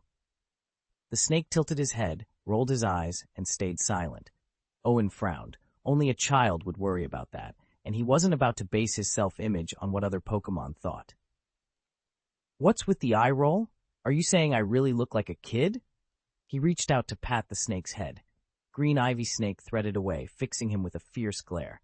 "Tang Tang! I'm not letting you," Owen laughed. "Why not? You only just evolved, didn't you?" He tried again, this time gently resting his hand on one of the leafy vines curving over the snake's head. "Fine. If I'm a kid, then you're a kid too." Green ivy snake closed his eyes and exhaled softly. Deep down, who wasn't still a child? And who among them didn't sometimes long to return to those simpler days? After giving the green vine snake one last affectionate pat, Owen released it and surveyed the rest of his Pokémon in the plantation. Fishing the stone of no change from his pocket, he called out, "Anyone here not interested in evolving?" The ball sea lion slipped quietly back beneath the water's surface. Sweet bamboo peeked out from its leafy cover in the treetops. The green vine snake, however, flicked its tongue in irritation, clearly unhappy to be interrupted.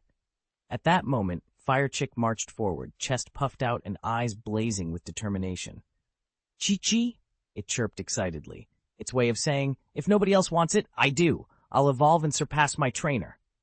Owen blinked, taken aback by the tiny bird's ambition. He crouched to meet Fire Chick's eager gaze.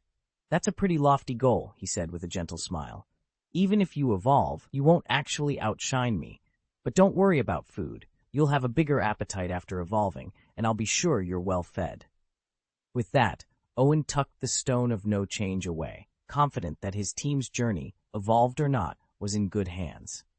Owen folded his arms and gave the little fire chick a warm smile. "Don't worry, you can eat as much as you want." The reassurance shattered its defenses. The bird's wide eyes flickered with relief, and for a moment, Owen could almost hear its thoughts. "I thought once I evolved, I'd get so hungry you'd eat me." With a frantic chirp, it leapt straight into Owen's arms, scrambling for comfort. Owen stroked its feathers. All right, no more tears. But if you cry again tomorrow, we're doubling your runs, 40 laps instead of 20. That was enough to calm the fire chick. It sniffled, hopped down, and scurried off toward Milky Can's stall, where it promptly snatched a green dumpling right from under the cow Pokemon's nose. Owen chuckled and rubbed his head. The others didn't seem ready to evolve either, so he reached for the Everstone to slip it back into his bag. Just then, Tianjuju, the little seed Pokemon perched above him in the branches, peeked down with hopeful eyes. "Trainer," it asked, voice barely louder than a breeze, "will people still like me after I evolve?" Owen paused, picturing its next forms. First the awkward Tiantiani, then the elegant Tianlengmei, a rare Pokemon famed for its beauty. He looked up and offered Tianjuju a confident grin. "Of course they will." Owen slipped beneath the emerald canopy and found himself face to face with Tianjuju. Its golden eyes gleamed as sunlight danced through the leaves. He remembered the mayor's surprised grin. "Funny thing is, everyone starts to like you after you evolve." Tianzuju's tiny mouth snapped shut in a pout, and it let out a soft, hesitant Tiantian. The single syllable carried a clear message. "I don't want to evolve just for others' approval. I want you to accept me as I am." No human had ever coaxed it this close before. Owen felt his chest tighten at the creature's trust. He couldn't help himself. He reached up, gently plucked Tianzuju from its branch, and cradled it in his arms. A faint, sweet bamboo scent rose from its plump, velvety body. "You're adorable," he whispered. The creature blinked back at him with wide, curious eyes. Owen noticed a small, opalescent rock entwined in one of Tianzuju's leaves. "The immutable stone?" Tianjuju nodded, its voice barely more than a breath. "Keep it safe for me. When you're ready to evolve, just bring it back." Owen carefully tucked the stone into his belt pouch. "I'll keep it close," he promised, then settled Tianzuju back on its low-hanging branch, where it curled up contentedly among the leaves. With that matter taken care of, Owen headed straight for the breeding house. He activated his Rotom communicator and pulled up a draft message to the mayor. He wanted to gauge the villagers' interest in lining the bluestone path with flower beds. Imagine bright blossoms welcoming every guest to the sanctuary. If the idea passed muster, he'd get started at once. He tapped the send button, certain that soon both the path and his bond with Tianzuju would flourish side by side. Owen considered his options. If the primary flower beds proved impractical, he could always plant blooms on the patch of grass behind the barn. In fact, That wouldn't be a bad idea. A plain lawn might look monotonous, but a few colorful flowers here and there would brighten the place. And once his 3 bees got to work, they'd appreciate the extra nectar nearby. Line the bluestone path with flowers on both sides, and let the bees do the rest? Sure thing. I'll make the arrangements, Mayor Hanyu said with a satisfied nod. Lately, he'd noticed an uptick in visitors to Wutong Town, and the once quiet streets were growing livelier by the day. It was exactly the kind of growth the town needed.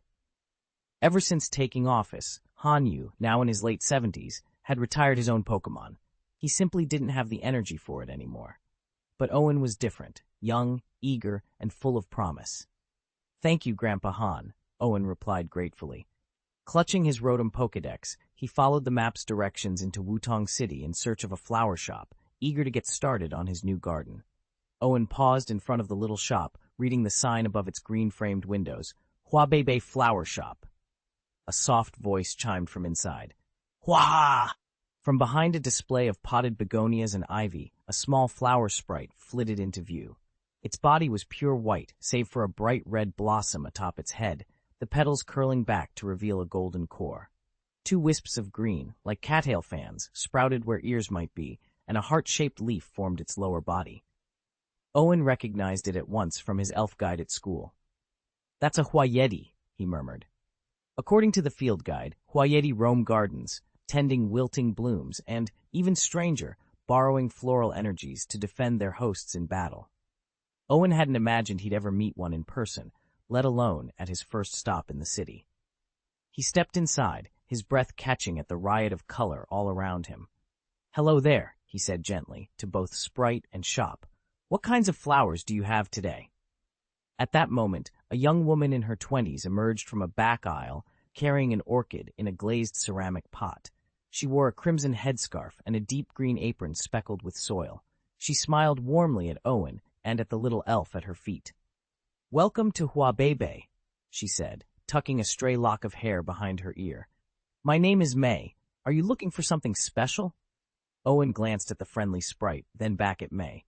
Could he really convince a Huayeti to help him keep his own garden thriving? He swallowed, excitement blooming in his chest like the shop's brightest rose. "Yes," he said. "Yes, I think I am." Owen shook off his daze and spoke up. "Hello. I'm looking for flowering plants that would let just 3 bees produce honey efficiently. Do you have any suggestions?" The young woman behind the counter glanced up, pausing for a moment at his youthful, almost boyish appearance. Then she broke into a bright smile. "If you only have 3 bees, ordinary flowers won't give you the best yield. What you really want are honey trees. Those nectar-rich sweetwood trees. They'll keep your little hive happy and productive." Chapter 90. This tree produces tiny flowers whose centers taste naturally sweet, the shopkeeper explained as she guided Owen deeper into her shop. They bloom all year long, except in winter, making them perfect for Pokémon bees to harvest. Other flowers will attract bees too, but the flavor of the honey can vary. If you choose blossoms that peak in different seasons, you can get an even richer, more complex honey. She paused beside a shelf and lifted a small potted sapling with orange-yellow leaves. "This is the sweet honey tree. In a pot it won't grow much, but once you plant it in nutrient-rich soil, it can shoot up several meters in just 3 to 6 months, and then it'll burst into bloom." Owen raised an eyebrow in genuine surprise. "You really know your stuff." It struck him as odd that a flower shop owner could talk so expertly about Pokémon bee behavior, and even stock young, sweet honey trees on her shelves. Clearly, this was more than just an ordinary florist. Owen deposited the last seed packet on the counter. The shopkeeper's assistant, whose sister had studied Pokémon plant compatibility at university, flashed him a proud smile and launched into a rehearsed sales pitch. Owen held up a hand. "How much for each packet?" 3,000, she replied without hesitation. "I'll take 2. Her eyes lit up as she rang up the sale, but Owen was already slipping the seeds into his bag. He had another errand to handle. Back at home, he'd ask Rotom to tap into the shop's surveillance feed and compare today's readings with yesterday's. With that sorted, he could finally focus on his landscaping project. A short walk later, he found Mayor Goodwin waiting on his porch with a broad grin. "Good news, Owen," the mayor said. Nearly every resident has signed off on your proposal to line the bluestone path with flowers. Elated, Owen raced to Grandpa Chin's greenhouse and borrowed a reliable sand shrew. Then he whistled, and his Snivy slithered over to join the effort.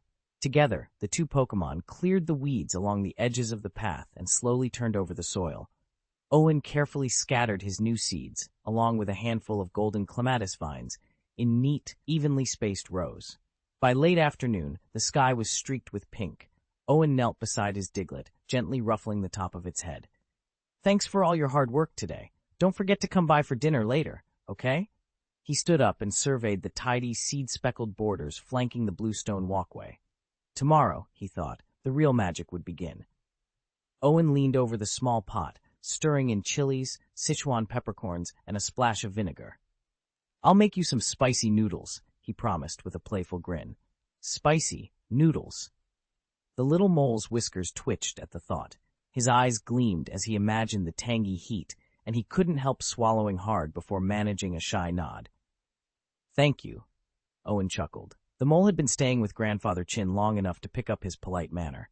"All right, now hurry back and thank Grandpa Chin for me."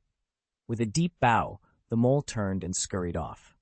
A moment later, apparently impatient to get home, he bounded into a roll and raced down the path, his round belly jiggling. Owen laughed out loud.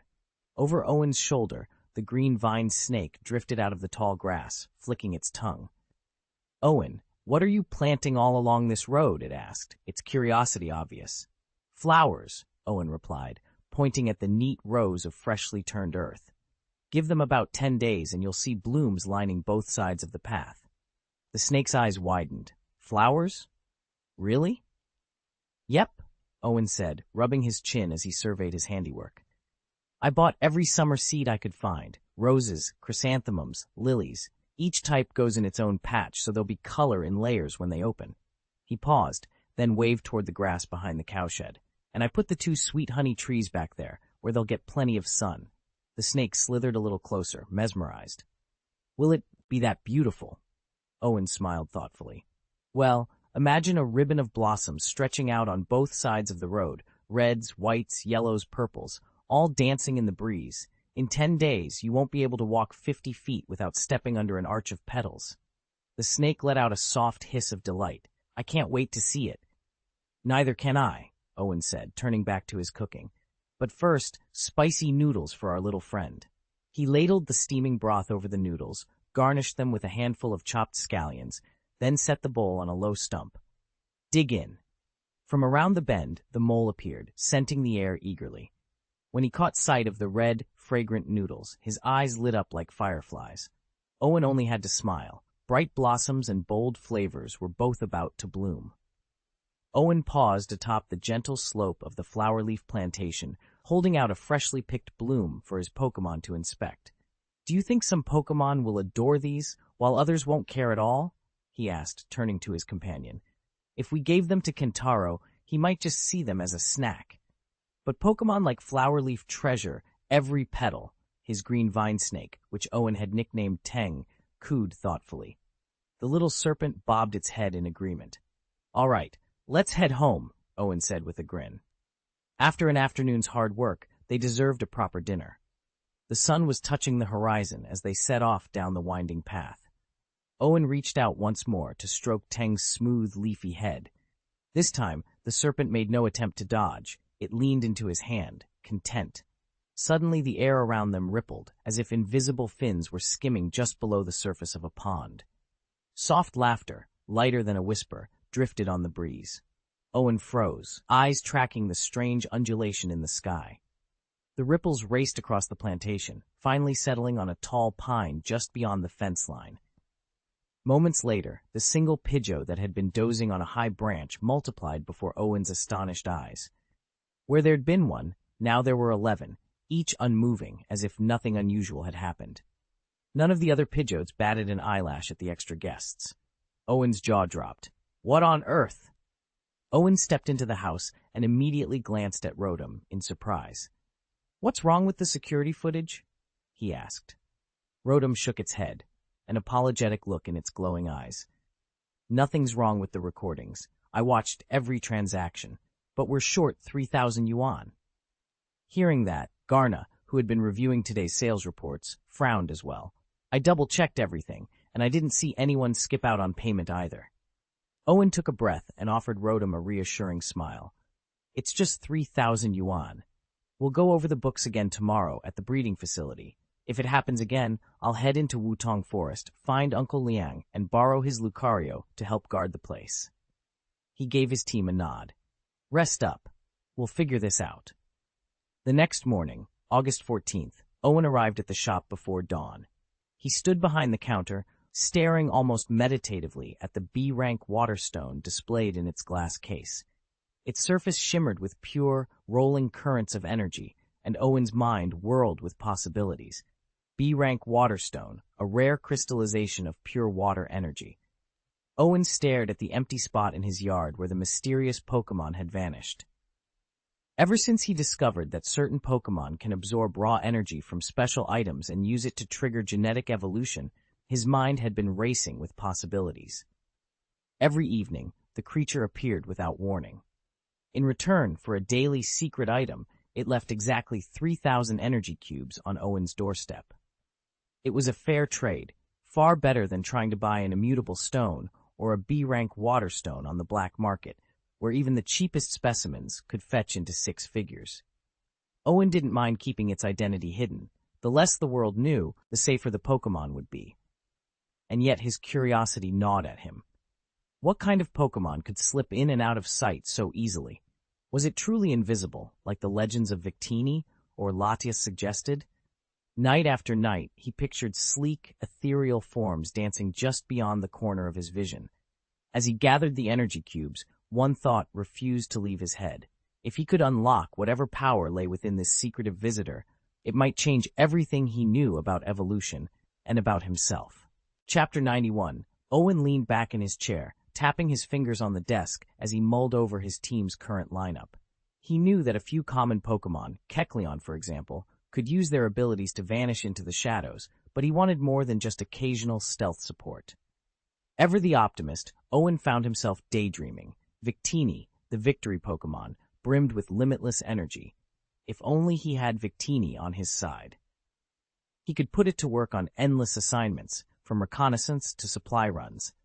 Capitalist logic, he chastised himself with a smile and shook his head to clear the thought. Right now, the only Pokémon carrying a full schedule was Gardevoir. The others barely pulled their weight.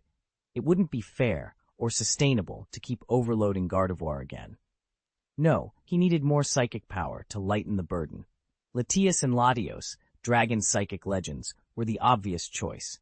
Just imagining them soaring overhead sent a thrill through him.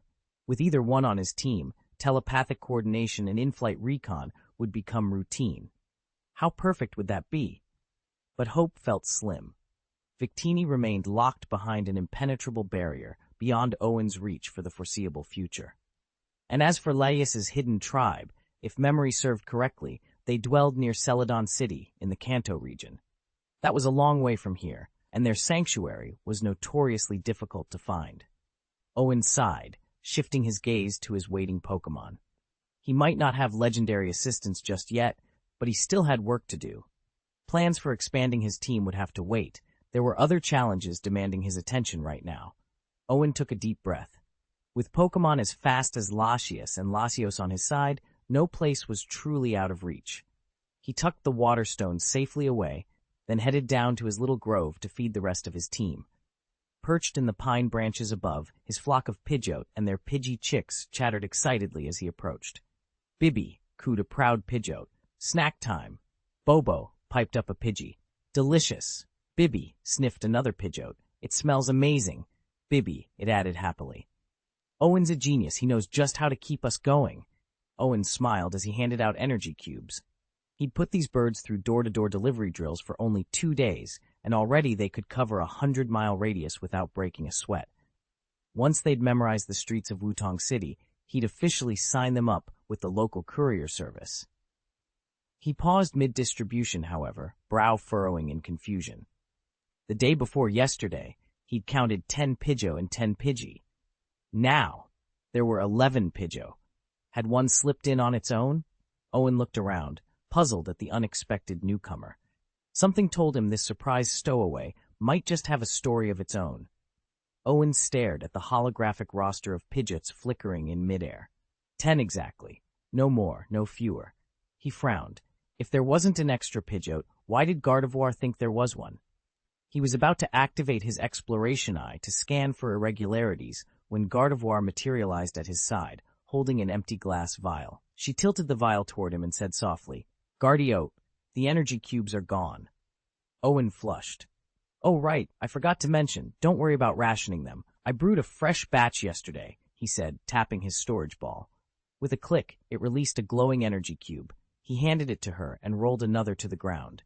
It burst open, its bright core pulsing invitingly. "Here, have as many as you need." Gardevoir accepted the cube with a grateful nod. "Guardio!" "Thank you." Her eyes drifted to the forest floor, where 10 Pidgeots pecked eagerly at 2 other cubes. She cocked her head in confusion. "Guardiote? Is there another Pidgeot?" Owen's stomach nodded. He glanced nervously at the row of birds. There really were only 10, and realized he had some explaining to do. Over the past 2 days, Owen couldn't shake the feeling that the sudden arrival of the Pidgeots and that mysterious Mewtwo were all connected. Whenever he tried to piece it together, the image of a hairless kitten, the legendary wanderer of the world, kept popping into his mind. Determined to get answers, he activated his exploration eye. He swept the scan across every Pokémon in sight. When the data on one particular creature flashed before him, he couldn't help the small smile that tugged at his lips. Gender, genderless. Ability, rank, God tier, individual values, HP 31, AC 31, Def 31, P 31, level, moves pound, transform, bat and pass, leech life, reflect psychic, meditate, gravity, light screen, aurasphere, bond, 25, growing fond of its trainer. Happiness 50, playful loves hide and seek. Profile, guardian of the world tree. Drawn here by the scent of its kin. Mew's large, curious eyes locked onto his, and Owen felt a thrill of recognition. Could it really have sensed him? The thought seemed impossible. Mew let out a puzzled peepee, cocking its head. Owen hid his surprise. Apparently its transformation hadn't been quite as perfect as it thought. As the origin of all Pokémon, Mew carries within its body the genetic blueprint of every species. Whenever it shifts its form, its DNA rearranges itself so perfectly that even legendary trackers can't pin it down. Maybe it has a photographic memory of every Piplup, because the moment it laid eyes on me, it recognized me as the new Piplup host. With that confirmation, it set aside all caution and proceeded to devour my energy cubes with total abandon. Now it sat there, content and full, already plotting a chance to slip away as soon as Gardevoir's training session began. I tapped at my hold screen and frowned. I'd been so busy with everything else that I'd completely forgotten to check my daily rewards from Pokémon. Now, scrolling through my inventory, I was surprised to find just how many magic candies and packets of golden Keyless I'd collected. Digging a little deeper, I even uncovered an extra special magic candy and 8 more packs of special golden Keyless. Then my system pinged a new notification. "Congratulations, host! Your friendship level with Mew has risen from 40% to 60%. You've earned 1 special magic candy and 3 special golden Keyless." So that's why it showed up. Mew had come for Mewtwo's aura, only to be distracted by the scent of my energy cubes. Now I'm left staring at the screen, wondering, should I let everyone in on what's really happening? Owen tore his gaze away from Peepee, the proud Pidgeot perched on his shoulder, and sank into thought. Moments later, Sarah's curious voice pulled him back. "Owen?" He lifted his right hand, tossing a Pokeball toward the arena. "I'm sending out Peepee," he announced. "She's the only Pidgeot I've got at the moment. There won't be any more Pokémon coming out after her." He steeled himself, determined not to give away Peepee's true capabilities. If the other trainers wanted to underestimate her, so be it. Let them think she was just an ordinary Pidgeot, and then be surprised when she proved them wrong. Chapter 92. Owen watched Mew's playful nudges against its energy cube, weighing the risks of pushing a legendary Pokémon too far. Better to let it play at its own pace. He turned to Gardevoir and called, "Gardevoir!" The elegant psychic type returned the cube to its resting place and sighed inwardly. Helping Owen train Mew would already be taxing, but his next orders would make its workload even heavier. Still, it stepped forward, ready to obey. Heh, come on, Owen said with a grin, leading Gardevoir toward the training house. Mew's curious eyes followed them through the doorway, but Owen motioned for it to wait. Not yet, Mew. Gardevoir and I have something to go over first. Once inside and out of the other Pokemon's hearing, Owen activated his Evergreen link, a psychic connection only he and Gardevoir could share. Gardevoir's eyes widened in the silent channel as Owen relayed his plan. Over the next 2 days, during our extended training sessions, Pidgeot might wander off, he explained mentally. These drills can be very long, and even a smart Pokemon can get distracted. If Pidgeot disappears, don't chase it. Instead, come straight to me. I'll track its scent and bring it back safely. Gardevoir processed the instructions, then gave a slight bow to indicate understanding. Owen ended the link, smiled, and clapped his hands. All set, let's begin. Owen offered a reassuring smile. Don't worry, she won't wander off. Just get a little curious. We'll keep tabs on her. Okay, Gardevoir replied, without pressing further. Back in the training fields, the Pidgeot that had just finished its meal stretched its wings and prepared for the day's drills. Owen, on the other hand, clipped a leash onto Torchic, his so-called flame chicken, and set off down the dirt path for their morning run. As always, he dangled a tempting reward. All right, flame chicken, if you can outrun me today, you'll earn a full barbecue feast tonight. Torchic let out an excited chee-chee. A few minutes in, however, the little chick's pace began to flag. It let out a discouraged chee-chee. I can't keep up. Owen slowed to match its stride, grin widening. You're quitting already? We've barely started. You're supposed to be the fastest bird in town.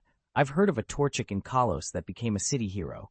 Don't you want that? Your own legend? Think how proud Sea Lion and Bamboo would be, looking up to you. Something in Owen's words reignited Torchic's fire. The little chicken's wings trembled with renewed determination as it sprinted ahead. Chee-chee! Let's go! Let's go! By mid-afternoon, Gardevoir returned with her progress report. The Pidgeots had been diligently practicing their fetch drills, and most were now retrieving the energy cube successfully 4 out of every 5 attempts. The day's training was paying off.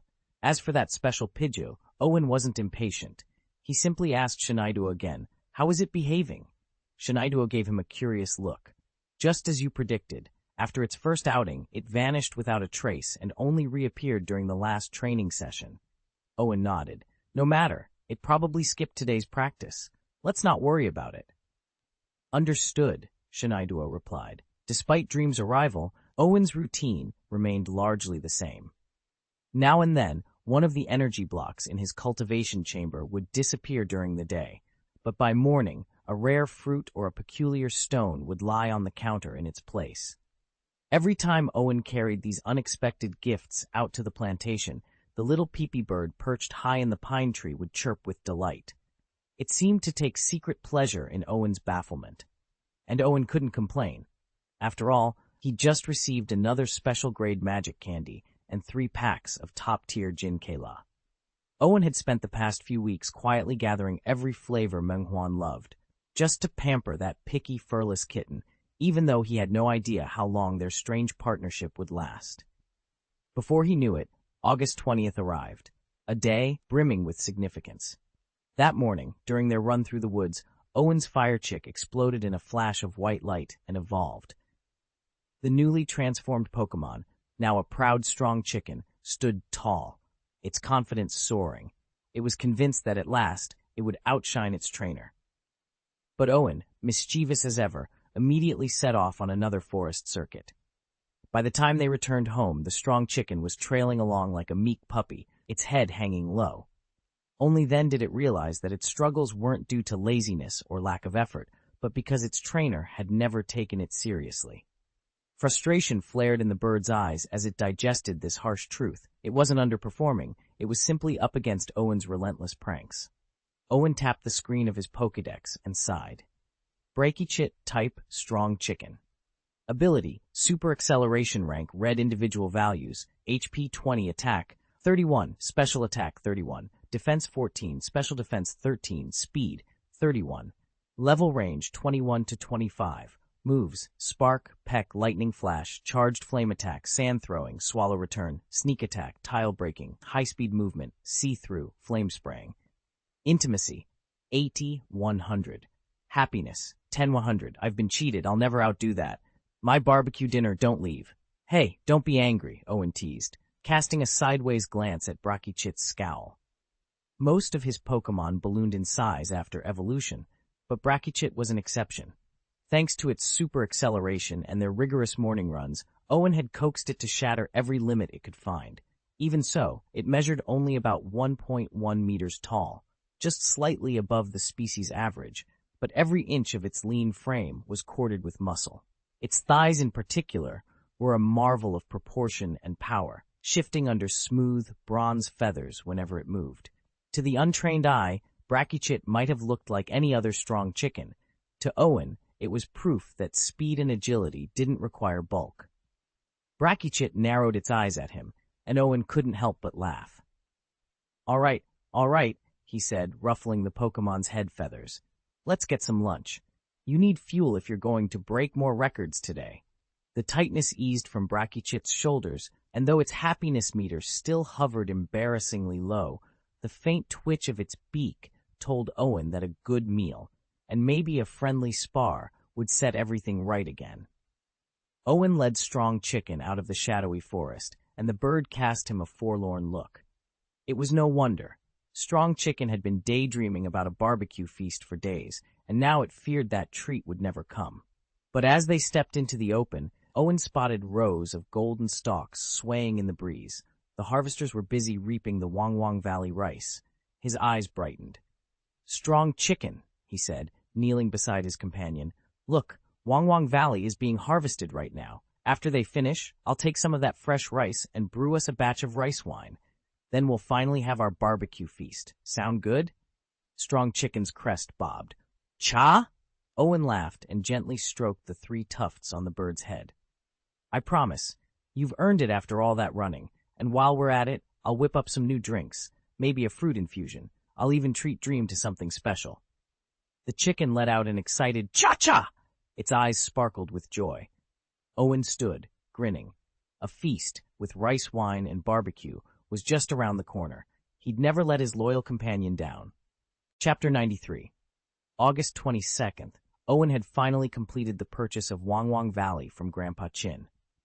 In the valley's modest kitchen, the freshly harvested Wangwang grain, sun-dried and hulled, lay in neat piles of gleaming white rice.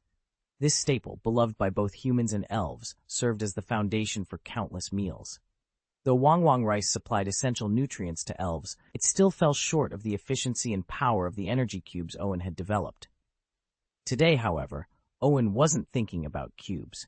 He stood before a large wooden vat filled with freshly cooked Wangwang rice, explaining the rice wine process to his eager assistant, Gardevoir. As he spoke, Owen suppressed a grin. He had trained his Gardevoir Pokémon to craft energy blocks and brew potent mead. Now he was teaching it to handle everyday kitchen duties. The thought that Gardevoir could one day earn the title Little Cook filled Owen with unexpected pride.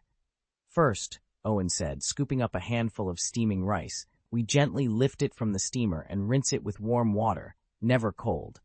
This slower cooling helps preserve the rice's natural sugars, which our yeast will need. He demonstrated the delicate pour, swirling the grains until the rinse water ran clear. Carefully, he set the rice aside on a bamboo mat to finish cooling. Gardevoir watched intently, its head tilting at each instruction. When Owen added, next, we'll transfer the cooled rice into the fermentation vat, mix in clean spring water and our special yeast starter, then cover it and let it rest for 3 days, stirring twice daily. Its eyes gleamed with anticipation. Owen nodded to himself. Teaching Gardevoir these culinary arts felt every bit as rewarding as his experiments in the lab. Whether he was crafting energy blocks or guiding an apprentice cook, Owen knew that mastering the simple things, like a well-made rice wine, was just as vital to life in Wangwang Valley as any breakthrough in power. Owen set the large earthenware jar on the shelf to cool.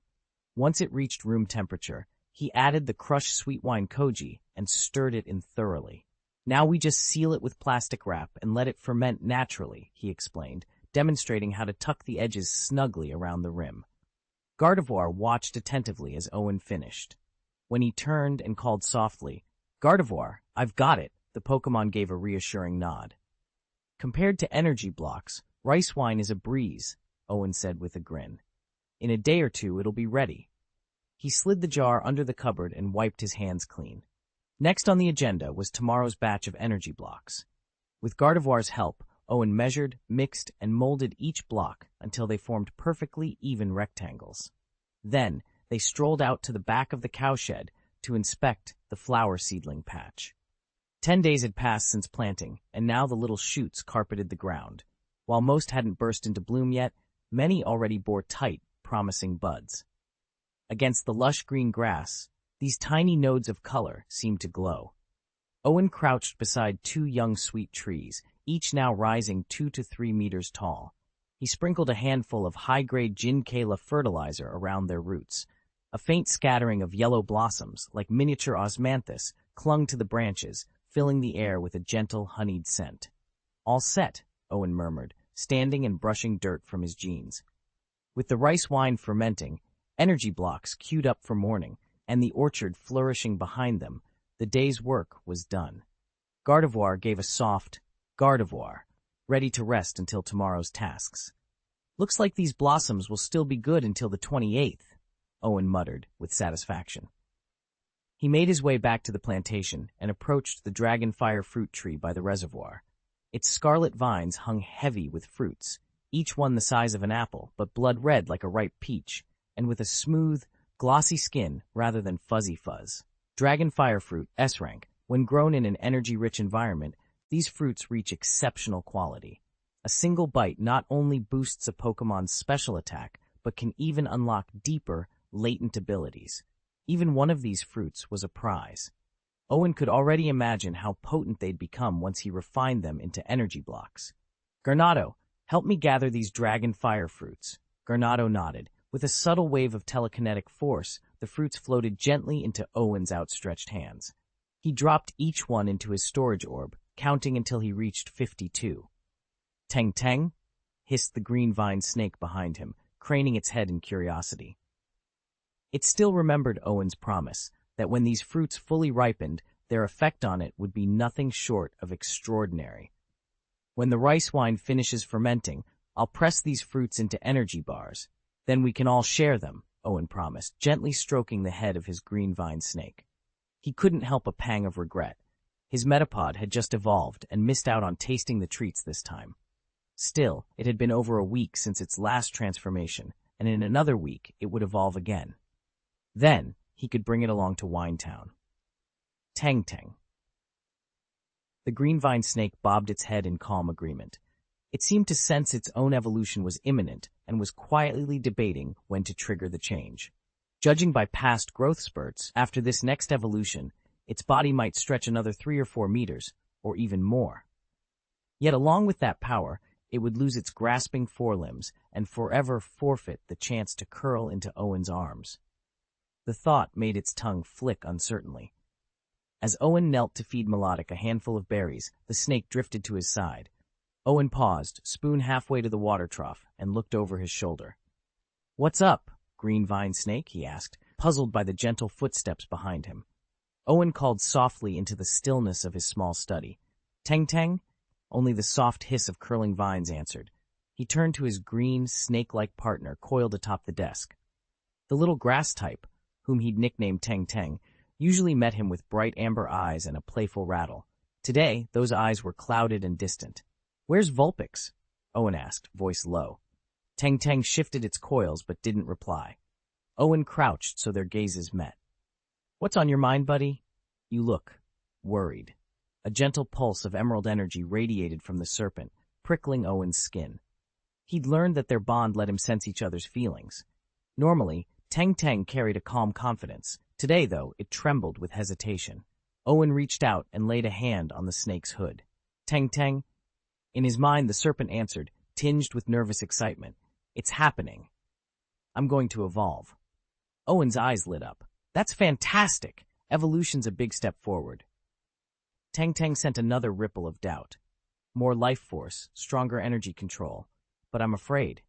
Owen smiled gently and took its thin, vine-like hands in his. They were surprisingly warm and soft.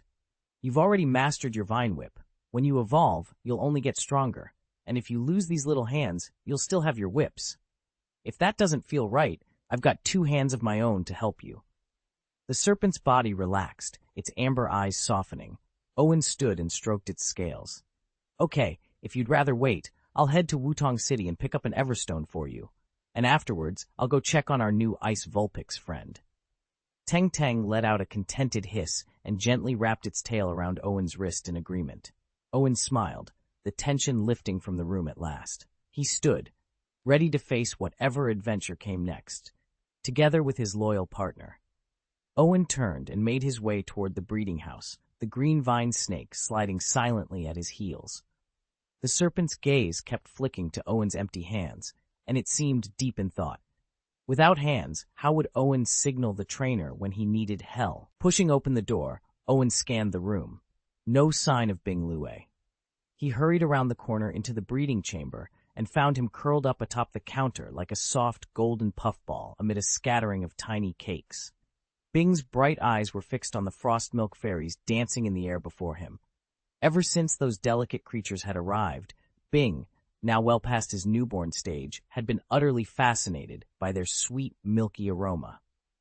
Again and again, he'd crept forward on silent paws, watched their translucent wings quiver, then reached out a tentative claw to tap them.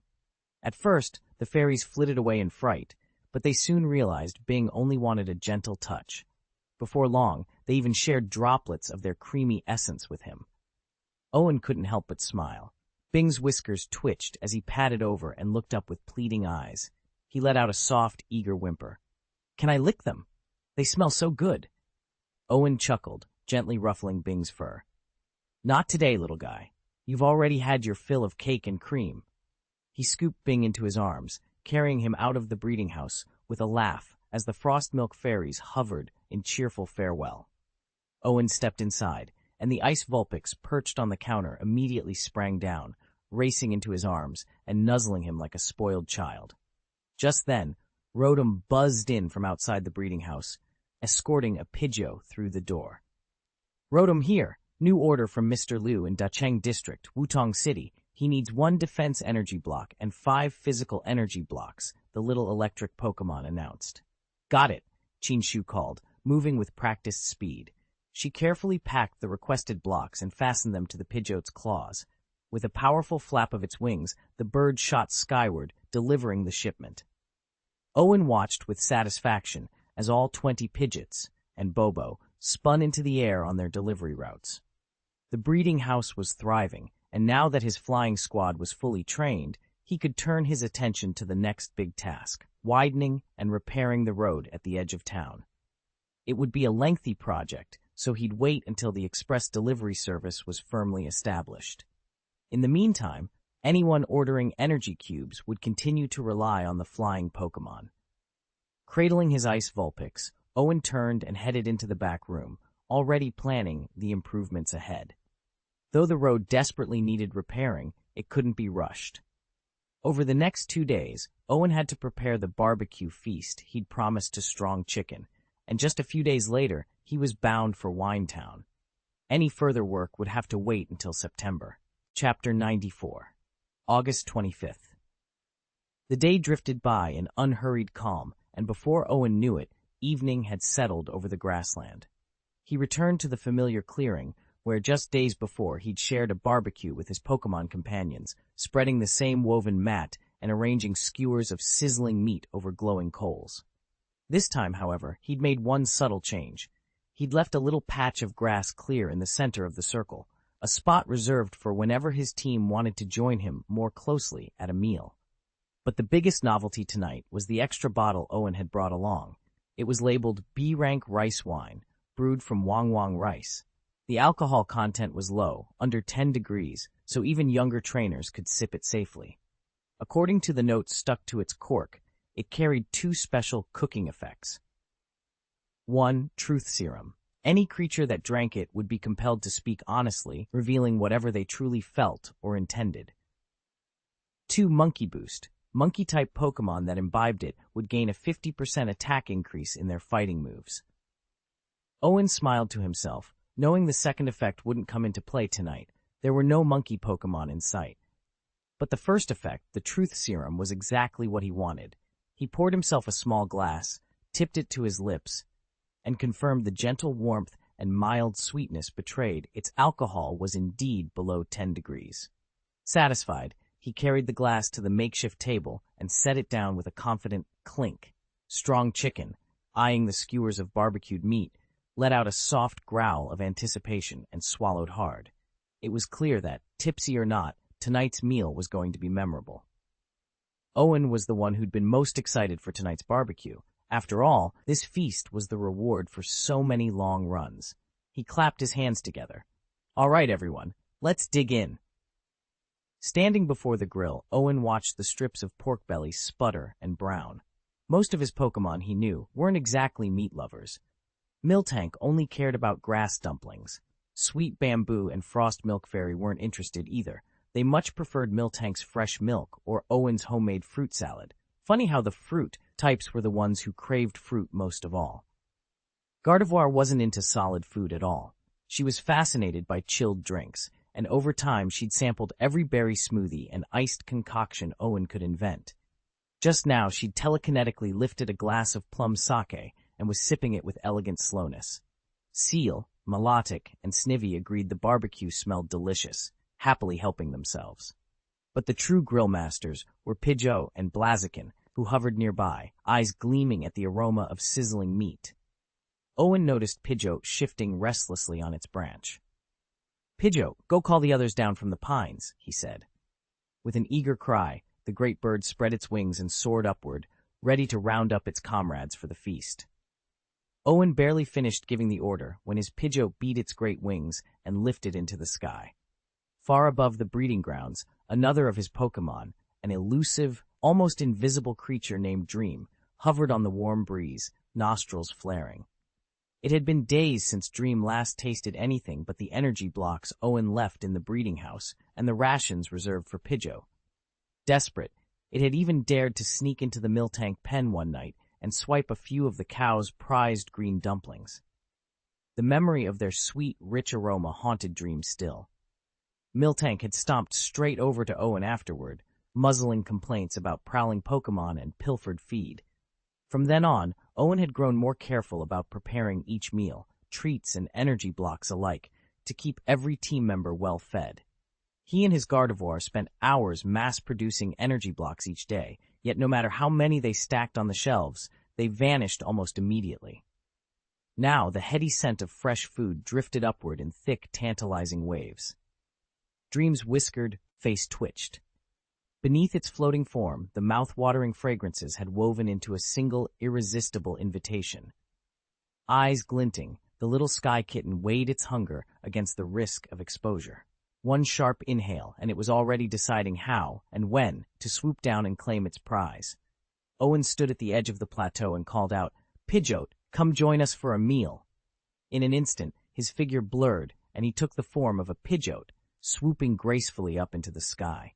He fell in behind the flock of wild Pidgeots circling overhead. Once all the birds had gathered and touched down beside him, Owen shifted back into his human shape. He reached into his pack and drew out a single, gleaming energy block. "Gardevoir, would you mind handling the grill?" he asked. The elegant psychic type bowed her head in acknowledgement and floated over to the cooking pit, where sizzling skewers and vegetables already glowed on the hot stones. Owen arranged identical energy blocks in front of each of his Pokémon. He cleared his throat and began to explain. "This is an SSS-level characteristic development energy block. It's made from the finest dragon fire fruit, fused by the manufacturer with several rare tree fruits. Over time, it helps a Pokémon unlock deeper characteristic power and boosts their special attack strength."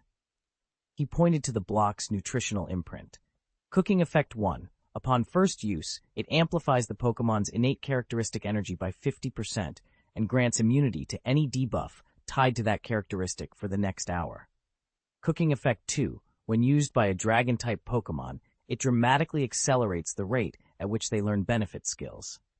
A hush fell over the gathering as each Pokémon eyed its portion. Owen smiled. Dig in, everyone. Let's see what new heights you can reach. Cooking Effect 3, Triple Blaze. The first time a Fire-type Pokémon bearing the Fierce Fire trait uses this cube under conditions of exhaustion but unbroken fighting spirit, the Fierce Fire Surge will be 3 times stronger than normal. Cooking Effect 4, Accelerated Recovery. With long-term use, injured Pokémon heal more rapidly, and even internal wounds or congenital defects can be mitigated. An SSS rank energy cube with 4 distinct effects, undeniably the finest Owen has ever produced. Beside the ball sea lion lay a second cube infused with dragon flame fruit. Owen had blended the choicest oranges and pomelos, giving it slightly different properties. He'd spent the entire morning tweaking the recipe, but knowing it could at last compensate for the sea lion's birth defect made every minute worthwhile. Nearby, the green vine snake, having just polished off a skewer of barbecued meat, peered curiously at the new cube. It hesitated only a moment before picking up a chunk and slipping it into its mouth. Immediately, a gentle warmth spread through its scales, as though unseen energy was awakening within. The snake's eyes glowed with renewed vitality, proof that Owen's masterpiece was already working its magic.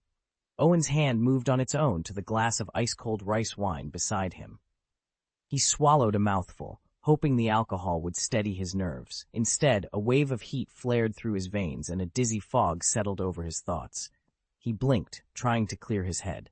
"Tang Tang," he called out, his voice wavering. Chapter 95. Owen finished stowing away the last of the energy cubes and finally turned his attention to the little seal pup. "Hey, there," he greeted softly. The pup sniffed at Owen's outstretched hand and then eagerly crunched down on an energy cube. Almost immediately, a comforting warmth spread through its frail body. Born with congenital weaknesses, the pup's constitution had always been unstable, but with this invisible current surging inside it now, every limb and muscle felt stronger than ever. Wide-eyed, the seal pup looked up at Owen in astonishment. Owen crouched beside it, brushing a stray whisker from its forehead.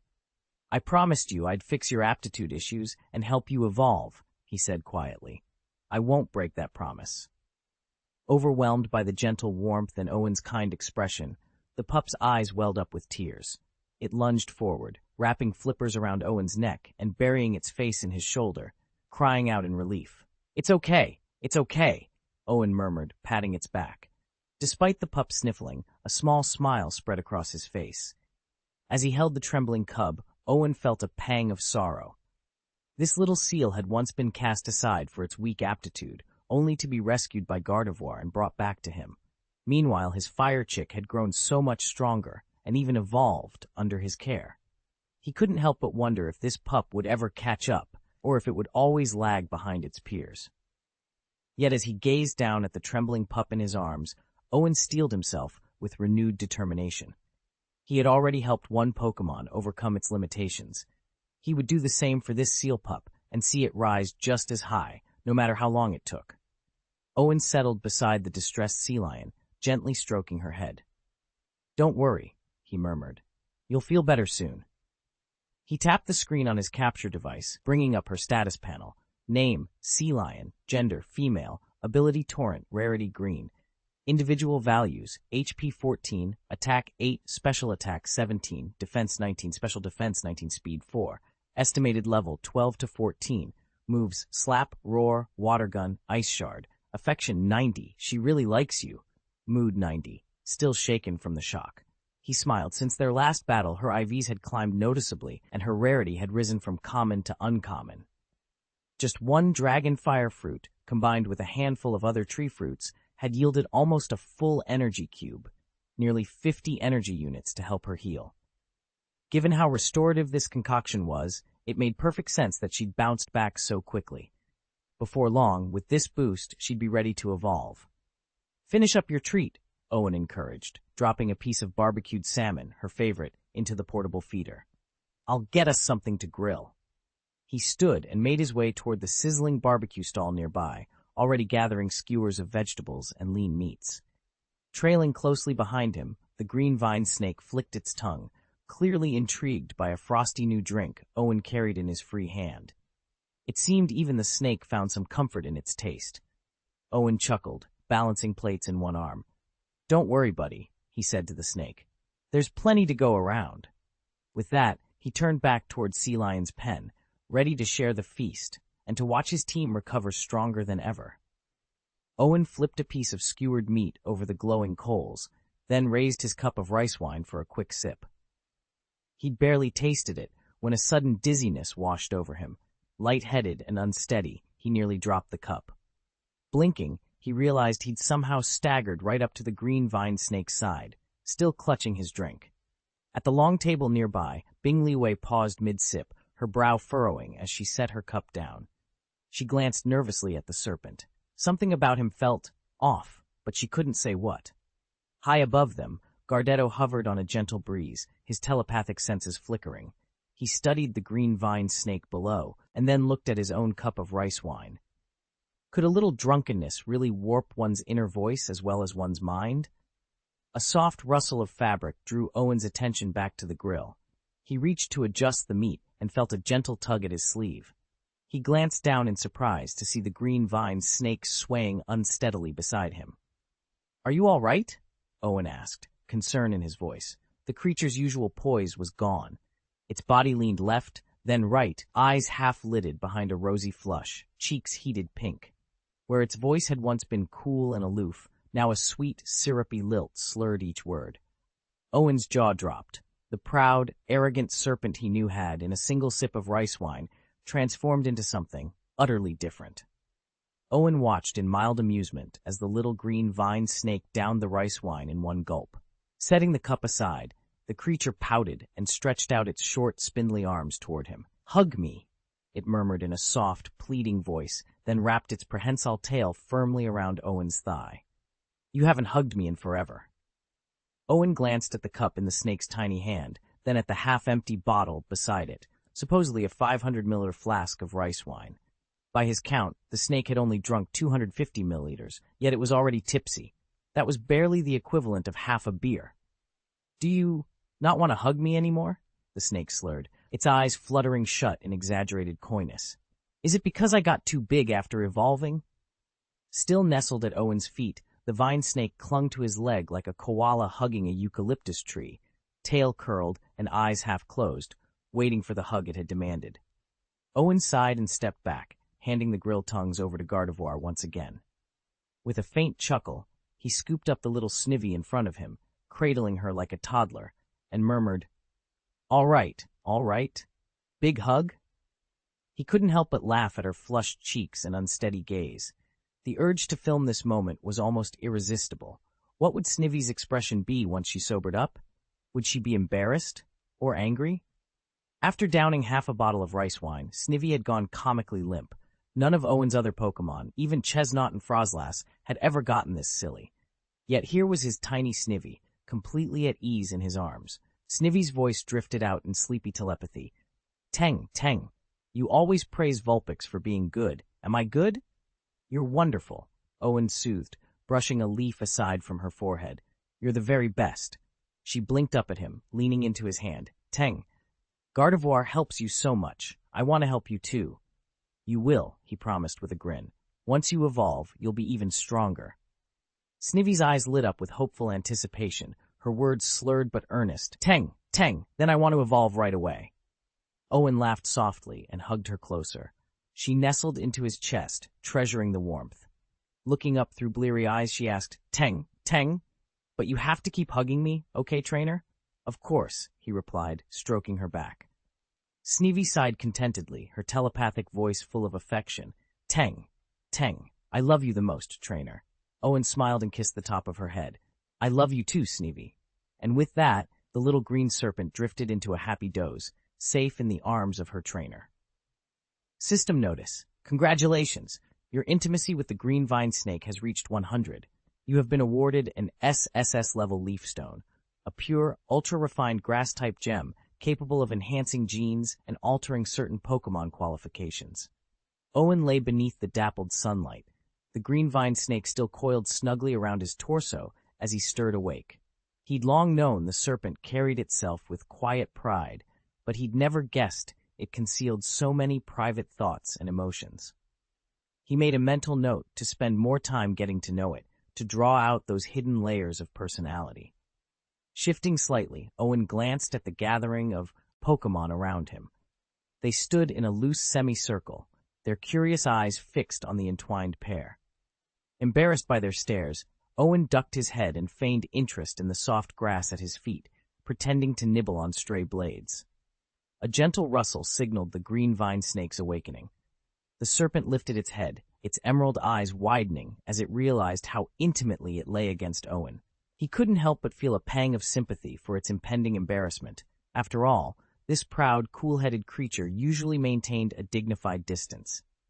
To the Vulpix and the other Pokémon, it was like an older sister, calm, composed, and just a little untouchable. This morning's tender moment was entirely new territory. Owen smiled beneath the snake's scales. Whatever awkwardness lay ahead, he knew their bond had deepened today, and there was no turning back. Chapter 12. Drunken Confessions. Other Pokémon, Pidgeot, Melodic, even Milky Can, sometimes obey the green vine snake's commands, but tonight the big sister isn't behaving like the icy figure Owen expected. Leaning against the doorway, Gardevoir raised an eyebrow as Owen lifted the slumped vine snake into his arms. "I'll get her back to bed," Owen said with a small, amused sigh. He carried her into the cabin's side room and gently laid her in the wooden cradle he'd built. The lantern's glow played across her emerald scales and the faint blush still coloring her cheeks. She looked so different. Owen couldn't resist smiling as he recalled their very first meeting. A rustle among the orchard's fruit trees, a flash of green, and then the vine snake peering out with a shy, startled blush, so unlike the proud warrior he knew now. She slipped away before he could speak, leaving him both intrigued and exasperated. Now, watching her breathe softly in sleep, Owen chuckled to himself. After everything, the battles, the late-night training, even that ill-fated cooking session, she still managed to surprise him. "You really are cute when you're vulnerable," he whispered. He knelt beside the cradle and stroked her head gently. The rice wine he'd slipped into dinner, infused with a truth-telling cooking effect, was still in her system. Normally reserved and distant, she'd been even colder tonight, until the wine loosened her tongue and her guard. Owen shook his head with a fond smile. "Don't worry, I'll keep an eye on you until you're all right." He stood, dimming the lantern, and closed the door quietly behind him. In the hallway, Gardevoir gave an understanding nod. Tomorrow, the green vine snake would no doubt revert to her Frost Queen persona. But for tonight, Owen was content to let his proud partner rest, tipsy, truthful, and entirely unexpectedly adorable. Chapter 96. Owen stepped out of the breeding house and surveyed the gathering of Pokémon in the clearing. He held up a hand. "All right, everyone. Half a bottle of rice wine at most from now on. No going overboard. Got it?" He glanced up at Gardevoir floating serenely above them and added with a playful grin, "Except you. Psychic types don't get drunk, after all." The others, still a bit foggy from their earlier indulgence, quickly nodded back into line. A toro stamped its hoof and let out a low moo, meaning understood. An Eevee cowered in the back, whispering, "That was scary, drinking wine and turning into that." A Pichu covered its cheeks, squeaking, "My image is totally ruined. Why did I even try it?" Nearby, a Lopunny hopped forward to munch on a rice cake, sighing in bliss. "So delicious. I love it." A Butterfree flitted past Owen's shoulder and murmured, "Sweet." On the ground, a cluster of Pidgeys and Pidgeots eyed the remaining bottles of rice wine on the picnic table, then looked back at Owen with hopeful expressions. These birds were part of the plantation staff, treated just like Owen's own team. Barbecue, energy cubes, all kinds of drinks. Yet while the Pidgeys and Pidgeots paid no attention to the wine, they chirped excitedly at the sight of the barbecue skewers and glittering energy cubes. Owen chuckled and turned to refill their plates. Brewing Pokémon and plantation staff might need a little supervision, but keeping everyone happy was all part of the job, and as long as the rice wine stayed out of paws, claws, and hooves, today would be a good day. Owen approached the campfire, a steaming cup of rice wine in hand. Perched atop a nearby rock, a proud Pidgeot paused mid-preen and cocked its head at him. Owen smiled and held the cup out. Hey there, care to try some rice wine? For a moment, Pidgeot glanced uneasily at its comrades, who were all busily grilling meat. Feeling a little self-conscious about accepting a human's drink, it hesitated. Then curiosity won out. The bird gave a decisive nod. Owen poured a small stream of warm rice wine into Pidgeot's open beak. As it tasted the first sip, he leaned back and let his mind wander. Mewtwo and Mew were both cat-type Pokémon. What could delight them more than a tasty treat? Sure, snacks were nice, but cats craved catnip above all else. Next time, he'd sprinkle some into their meals. If Mew took to it, he could even grow a whole patch in the garden. The very thought of stroking Mew's soft cat fur made him grin. Reaching into his pocket, Owen pulled out a special magic candy, excellent for cheering up Gardevoir. Meanwhile, Pidgeot licked its beak, blinked once, then let out a happy BB. Clearly, it approved. Owen tucked the candy away, pleased. One small victory, and many more to come. Owen's Pidgeot hovered uncertainly at the edge of the clearing. Only hours ago, Owen had departed from the World Tree on a vital quest, to track down the Pokémon whose genes matched his own. Yet something about this serene place beckoned them both to stay. Just one more day, Pidgeot thought. We can leave tomorrow after a good meal. True to its word, the grand feast drew to a close swiftly, and apart from one minor mishap, courtesy of the green vine snake, nothing else went awry. As evening settled in, Pidgeot gathered the stray Pidgey and Pidgeotto still lingering around the World Tree and guided them back to their roosts. In time, every Pokémon returned to its rightful spot. Owen stood amidst the last of the fallen petals and scraps. He turned to Gardevoir, who appeared perfectly composed despite having polished off several bottles of rice wine. Not a single droplet seemed to have affected her usual grace. "Gardevoir?" he said softly. She gave him a calm nod. "I'm perfectly fine. You needn't worry." Owen allowed himself a small smile. "Very well. You can go." Night had already begun to drape the forest in shadows, and he didn't wish to detain her further. Once Gardevoir glided away into the dim light, Owen retraced his steps to the breeding house he tucked beside the World Tree. Inside, a quiet hush prevailed.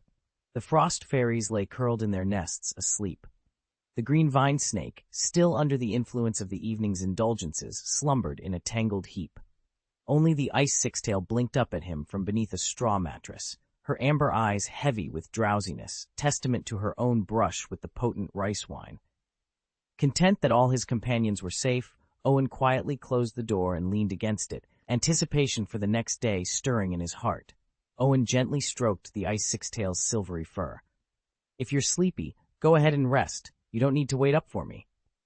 The creature let out a sleepy yawn, blinked once in agreement, then curled up and drifted into a deep slumber.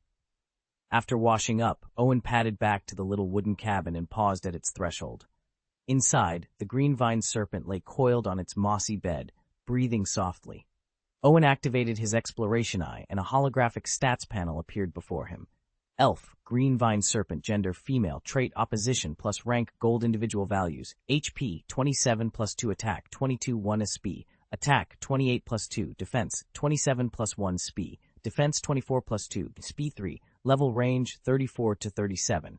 Skills, Vine Whip, Parasitic Seed, Petrifying Gaze, Intimacy 100, you are her spiritual anchor, Happiness 80, very content. Owen's lips curved into a satisfied smile. He'd been wondering what emotional knot had held the serpent back, but her pride, it seemed, wouldn't let her speak openly. The truth-telling effect of that special rice wine had been just the blessing they needed, revealing her true feelings without him even realizing it. He studied the panel more closely. The opposition trait bore a bright plus sign now. Did that mean it was stronger than the standard opposition ability? Owen tapped his chin thoughtfully, already planning his next move. The strong chicken's super acceleration was incredible.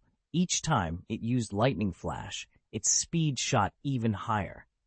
Owen had gone online and discovered that this boost was about 1.8 to 2 times greater than what a typical acceleration chicken could achieve.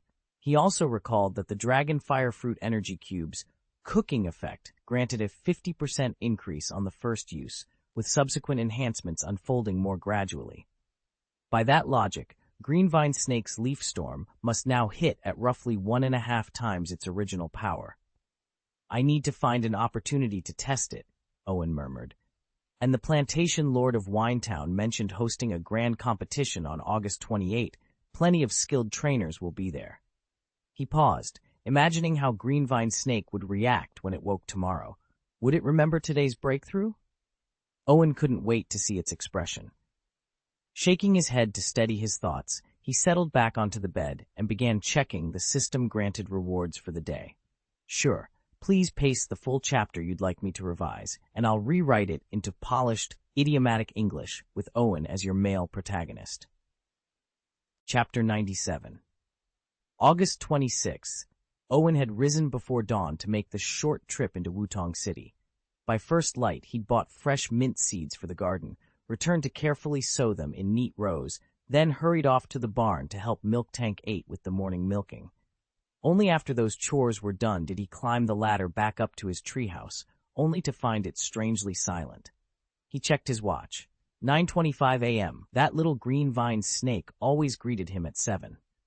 Owen frowned. Last night's barbecue had been a spectacular affair. Sparkling lanterns, fried fish, sizzling skewers, and Li Zhuangji had admitted as much that he'd barely slept. Could it be a hangover? Shrugging it off, Owen knocked on the door and called his friend's name, but there was no answer. Since his companion was still asleep, Owen settled at the windowsill overlooking the plantation. He closed his eyes for a moment, reached into himself, and summoned his Changpan power. A gentle, warm current swept through the soil beds below, coaxing the young mint shoots to stretch and unfurl in the morning sun. The hours drifted by. Owen spent the time weeding, adjusting the irrigation channels, and murmuring encouragement as the seedlings grew greener by the minute. Yet as the sun rose higher, approaching noon, his calm confidence began to waver. Noon meant Li Zhuangji should have woken hours ago. Owen glanced once more at the ladder, then back at the slumbering burrow inside. Something wasn't right. He gathered his courage and resolved to go in and rouse his friend, no matter how reluctant the Greenvine Snake might be to leave its dreams. Owen stood before the wooden treehouse, certain that his companion must be awake. He just refused to come out. He gave the roof a gentle knock. Nothing. Greenvine Snake? He called, voice echoing against the rough-hewn walls. A soft rustle came from inside, but still no sign of movement. Owen stifled a laugh. It's past noon. You're going to hide up here forever? Silence. The treehouse seemed to swallow his words. If you won't come out, I'll have to come in, he warned, stepping closer. The little house was nearly as tall as Owen himself. He peered through the open doorway. Inside, dim light filtered past a drawn curtain across the single window. A thick blanket lay beneath it, and beneath the blanket, a faint, shivering shape. Teng Teng? Owen ventured, advancing carefully. Teng Teng. The soft reply fluttered like a frightened bird from behind the curtain. Owen hesitated at the threshold. From the shadowy folds of cloth, the Greenvine Snake could make out his silhouette, but after that rough night of drunken revelry, the poor creature's courage had crumbled. Each memory of yesterday's chaos raced mercilessly through its mind, and it couldn't face its trainer just yet. Owen's heart softened. He crouched beside the window, voice low and gentle. Hey, it's me. I promise I won't scold you. Just come out when you're ready. Silence, then a faint rustle as the curtain twitched. Owen offered a reassuring smile. Patiently, he waited. Whatever fears lingered from last night, he would help Teng Teng overcome them. Owen's mind went blank for a moment, then a flush of embarrassment and restless energy swept over him. He had no idea how he was supposed to face the trainer and all those Pokémon waiting out in the plantation grounds. Aren't you going to come out? Vulpix has been worried sick about you. He crouched and reached for the tattered curtain draping the enclosure. At first it caught on something, but with a firm tug it slipped free. And there, coiled behind the fabric, was his green ivy snake, fidgeting and staring up at him. Vine, Vine, it hissed softly, emerald eyes wide. Owen chuckled, holding out his hand. All right, come on out. Vulpix has been pacing all morning. The ivy snake hesitated, wrapping and unwrapping its coils in an awkward dance. It shook its head as if trying to find the right words, then hissed again, quieter this time. Vine, yesterday. Owen raised an eyebrow. Did something happen? I thought you got tipsy last night and passed out. Then I had to carry you back to the treehouse. The ivy snake froze entirely, guilt, or something like it, shimmering in its eyes. Owen let out a teasing sigh. "What's the matter? Why are you staring at me like that? Do you want me to carry you out now?" "No, I'll manage on my own." The green ivy snake shook its head, but as soon as it paused, Owen scooped it up in his arms. The snake instinctively tried to push back, extending its vine-like whips in protest. But no matter how hard it tried, it couldn't summon enough strength to break free. It simply couldn't bring itself to struggle against its trainer. And with everyone still inside the treehouse, there was no audience to embarrass it. Perhaps it was better this way. Tang! Tang! Resigned, the ivy snake rested its slender head on Owen's shoulder and closed its eyes. Owen carried it down from the treehouse and gently set it on the ground. "Okay, make sure you eat," he said softly. "This next stretch is crucial. I don't want you running on empty." With that, Owen turned toward his little crop patch. He knew that fussing over the newly awakened green ivy snake too much would only make it feel uneasy. After all, it wasn't realistic to expect it to sprout fluffy fur and look like an ice vulpix overnight. Tang! Tang! The ivy snake's emerald eyes brightened, and it gave a quick nod. Then, with a flick of its tail, it began pondering how best to meet and befriend the other Pokémon waiting beyond the clearing. The clever green vine snake knew exactly what had happened. Owen had lied. Everything that unfolded the previous night had felt too real to be a mere dream. Owen had simply tricked it. By mid-afternoon, the green vine snake, whose unannounced absence had had Melodic, Vulpix, and the others fretting, finally emerged from the guest quarters. As always, its expression remained calm and composed. It slithered straight to the orchard, where it began tending the young trees with effortless precision.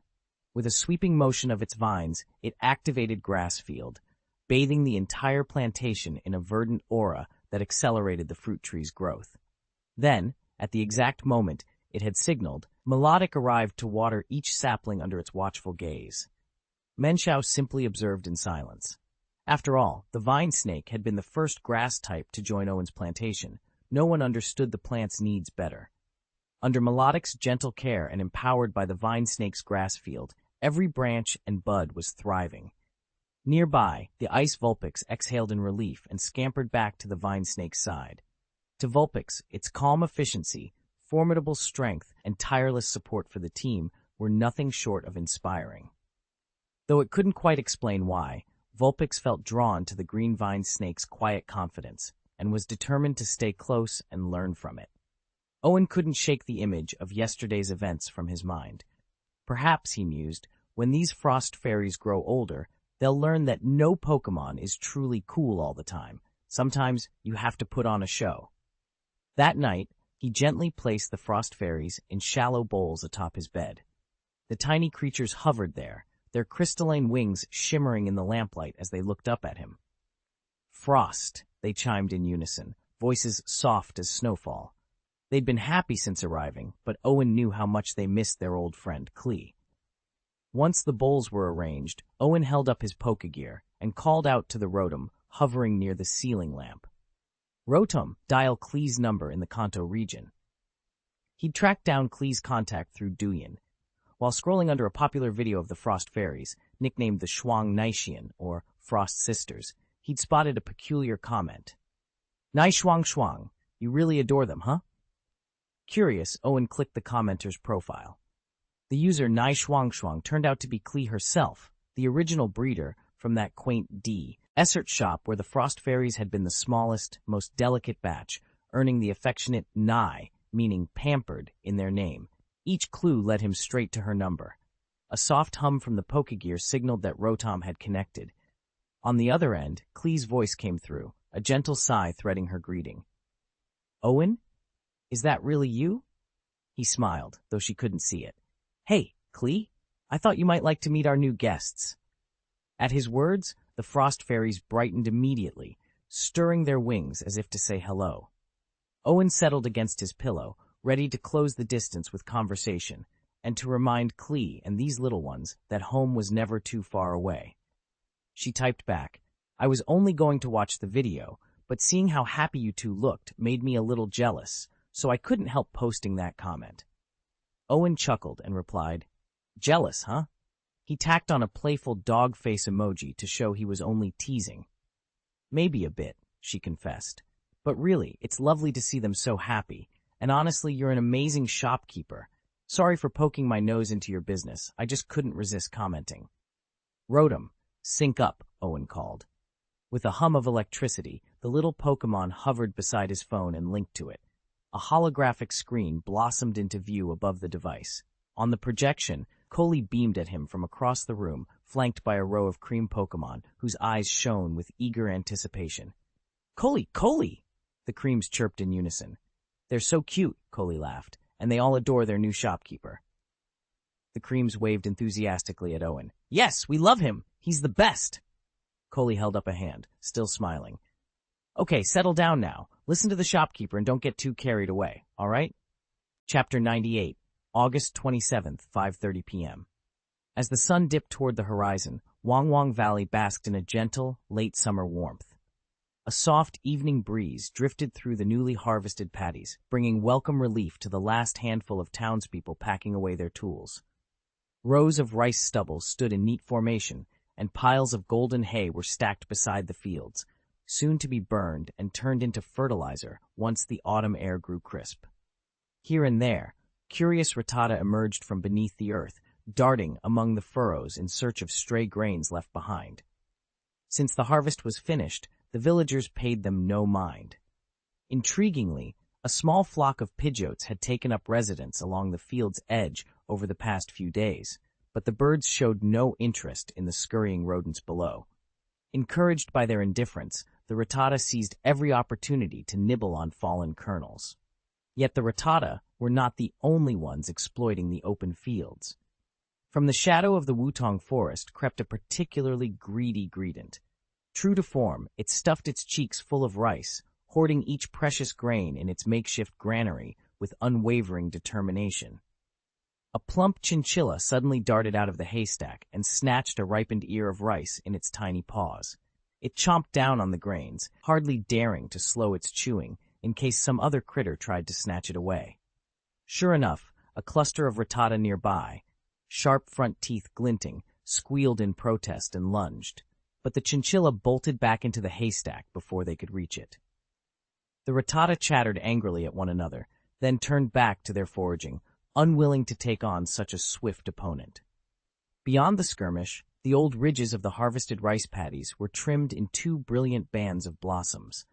Scarlet lilies, golden sunflowers, and clusters of purple asters waved in the breeze like ribbons draped over the warm, amber earth.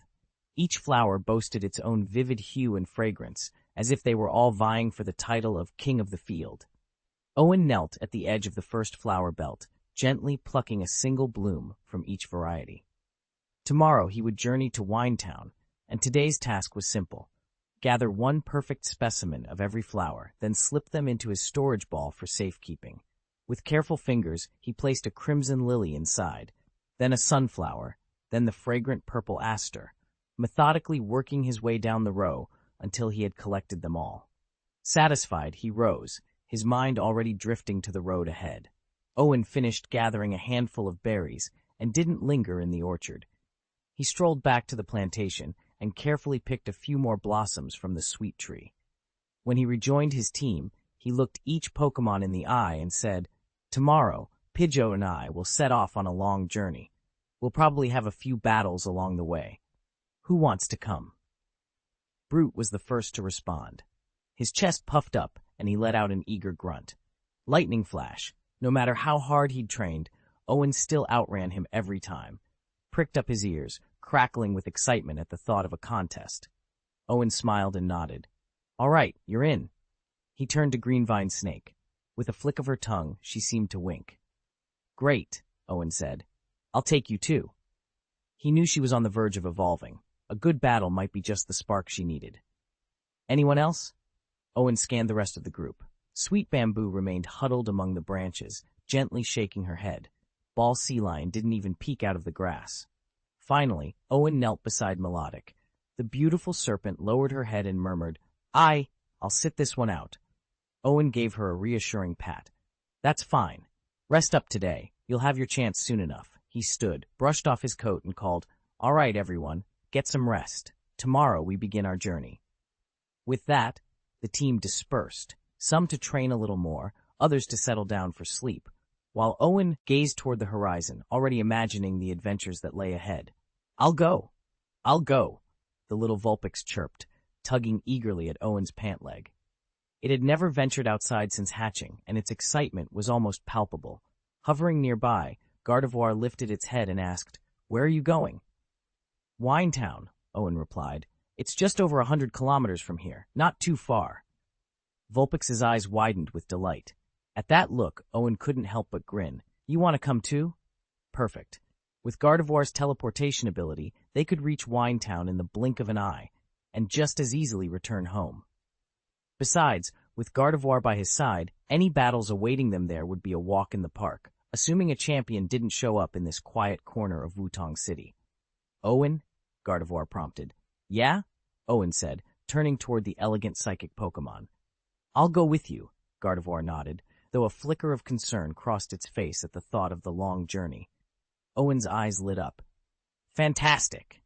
It's settled, then. We'll set out tomorrow morning." He glanced at his other Pokémon. "I won't be gone long. I'll get everyone's rations ready tonight, tomorrow." He broke off, brow knitting in sudden realization. He'd assumed Gardevoir would stay behind to help parcel out the food. Now, with his trusty companion tagging along, he'd need a new plan to make sure everyone was fed. Now, if Gardevoir really intends to head out, I need a new plan. Milcanthus won't be an issue. I can milk it tonight and leave plenty of grass pellets at the edge of the orchard before we go in the morning. That'll buy me a day. Melodic is just the same, and Metapod takes virtually no care at all. My only real concern is Sweet Bamboo, Choo-Choo, and the Frost Milk Fairy. They haven't been here long enough to rely on the orchard on their own. "We'll be fine," came a gentle, telepathic whisper. It was Choo-Choo, the little sea lion Pokémon, stepping up to reassure me. Then Tian-Tian, my Sweet Bamboo, added in its own mind voice, "There's food in the fridge." I stared at them, momentarily speechless, then cracked a tired smile. "All right," I said. "Here's what we'll do. Tomorrow, you two come with me. You don't have to battle to leave the orchard. You can just come along and play." Their eyes lit up at once. Tian-Tian chirped, "Okay," and Choo-Choo barked happily in reply. As for the Frost Milk Fairy, I'll ask Chin-Shu to look after it tomorrow. Owen took a deep breath as he watched all his Pokémon settle into place. A calm sense of relief washed over him, until, under the glowing orange sky, a brilliant white light suddenly flickered around him. He traced its source and realized it was coming from his green ivy snake. To his amazement, it was beginning to evolve. Chapter 99, August 28th, Owen stood at the edge of the plantation one last time, watching as the harvest was loaded onto the supply cart bound for Winetown. Baskets of ripe fruit, crates of energy blocks, everything had to go today. He glanced over his shoulder at Gardevoir, who stood patiently beside him. "All right, you two," he said, addressing his Pokémon team. "Gardevoir, you'll go with me to Winetown. Pidgeot, you stay here and watch over the fields." Gardevoir's eyes shone with eager anticipation, while Pidgeot let out a soft cry of protest. Owen smiled ruefully. He trusted Pidgeot's strength and stealth. Even invisible, it was always a little unsettling to leave the plantation without its most powerful guardian. Gardevoir reached out, gently touching Owen's shoulder. In an instant, a shimmer of light enveloped them, and when it faded, they were gone. Behind them, Pidgeot activated its invisibility ability and blended into the air, a silent sentinel once more. Winetown bustled with activity. Unlike the quiet lanes of Wutong Town, here the streets pulsed with life. Thousands of residents lived within its walls, and the town's rapid growth had given rise to hospitals, Pokémon nurseries, battle gyms, and every service a trainer could want. Still, everyone agreed, Winetown's true claim to fame was its wine. On the western slopes overlooking the town lay an immense orchard, its trees heavy with fruit that perfumed the air each harvest season. This time of year, visitors and locals alike flocked to the streets below, drawn by the sweet aroma and the promise of fresh juice and fermented delights. Today was extra special. The orchard's owner would soon host an open defense battle, a grand event where trainers tested their strongest Pokémon against the orchard's elite defenders. Banners fluttered from every lamppost, and vendors set up stalls along the main road, selling fruit pies, sparkling cider, and bottles of the finest vintage. Owen guided Gardevoir through the throng. He felt a familiar excitement bubbling up in his chest. A defense battle here was more than a competition. It was a celebration of harvest and hospitality, a chance to make new friends and strengthen bonds between Pokémon and trainer. As they passed under the arch of grapevines marking the town's entrance, Owen drew in a deep breath. The scent of fruit was intoxicating, the chatter of the crowd energizing. Gardevoir floated at his side, ready to face whatever challenges lay ahead. "Let's go see what this defense battle is all about," Owen said, adjusting his pack. "I have a feeling it's going to be unforgettable." It was just past 2:30 in the afternoon when the bells rang out, signaling the start of the 2-hour contest of rings. The rules were simple. Each trainer could station themselves on one of 3 circular platforms and use up to 3 Pokémon to defend or challenge for as long as they could. When time ran out, whoever had held a ring the longest was declared the winner. The prizes were astonishing. The cash award alone amounted to 1/10 of the Honey Grape Orchard's annual income. And this wasn't a small operation. The orchard spanned over 100 acres across 2 rolling hills, more than 10 times larger than Owen's modest vineyard. Though the owner never revealed the exact figures, it was common knowledge that the orchard's yearly revenue comfortably exceeded 7 figures. No wonder the event drew trainers from every region and swelled Winetown's population to record levels. Clearly, the orchard's proprietor had played the long game and won. As Rotom finished recounting Winetown's rise, Owen let out a low whistle.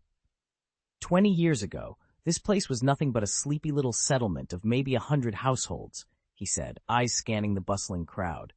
And now look at it, absolutely thriving. Owen paused in the middle of the crowded market street, watching the curious stares and hushed whispers around him. The success of Winetown's gyms and tournaments had sparked an idea. If he wanted to draw powerful trainers, he'd have to build his own gyms and hold his own competitions, too. Cradled in his arms was a snow-white Alolan Vulpix, its icy fur gleaming in the afternoon sun. The little fox poked its head out, ears swiveling as it surveyed the bustling crowds without a trace of fear. At Owen's side stood his loyal Gardevoir, her flowing white gown and soft, pale blue hair drawing even more attention. "Another Gardevoir? Oh my gosh, I've only ever seen one online," whispered a teenage girl to her friend. "How is his trainer so young?" murmured a bystander. "I'm so jealous I can't even look straight." "Quiet, both of you," scolded someone else. "I hatched a Ralts and dreamed of a Gardevoir, but it turned out male. Now it's a Gallade, so unfair. Not to mention that Vulpix," another voice piped up. "Alolan Ice Vulpix in the flesh. So cute, I've just got to pet it." The Alolan Vulpix let out a soft, eager whine, "Yee!" and pressed its nose against Owen's jacket. When a street vendor's candied haw skewers caught its eye, the little fox's tail wagged furiously. Owen couldn't resist. He bought 2 skewers and broke one into bite-sized chunks. At first, the Vulpix's eyes lit up as it sniffed the sugary fruit. Then it nibbled, and its happy expression fell into a sour little frown. The candied haws looked delicious, but tasted nothing like what the fox had imagined. It gave Owen a plaintive look, as if to say, "Really? This is what humans call a treat?" Owen chuckled and ruffled its silvery fur. "Don't worry, buddy. I've got plenty of other Pokémon snacks back at camp." As the crowd continued to buzz around them, Owen's mind was already racing with plans for new gyms, fresh challenges, and, someday, grand tournaments of his own. The path ahead was wide open, and he'd make sure trainers from all over would be lining up to test their skills in his town. "I'll make it for you when we get home," Owen said, accepting the skewered candied haws from the little Vulpix. He bit into one thoughtfully. The sweet crunch was pleasant, but it was just a humble street snack compared to the treats he could whip up himself.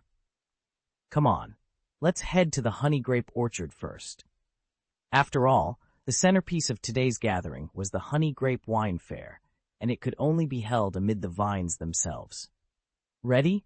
Sanaduo asked, placing a gentle hand on Owen's shoulder. She closed her eyes, and when she opened them again, the landscape had changed completely. They now stood in a broad clearing high on the mountainside, ringed by dozens of small wooden stalls. Each stall displayed an array of fruits and young saplings, Crimson apples stacked in neat pyramids, baskets of golden persimmons, even potted orange blossoms still wrapped in moss. Orchard keepers bustled about, unpacking glowing storage orbs and arranging their produce for display. These vendors were the owners of nearby plantations, all here to showcase their signature crops.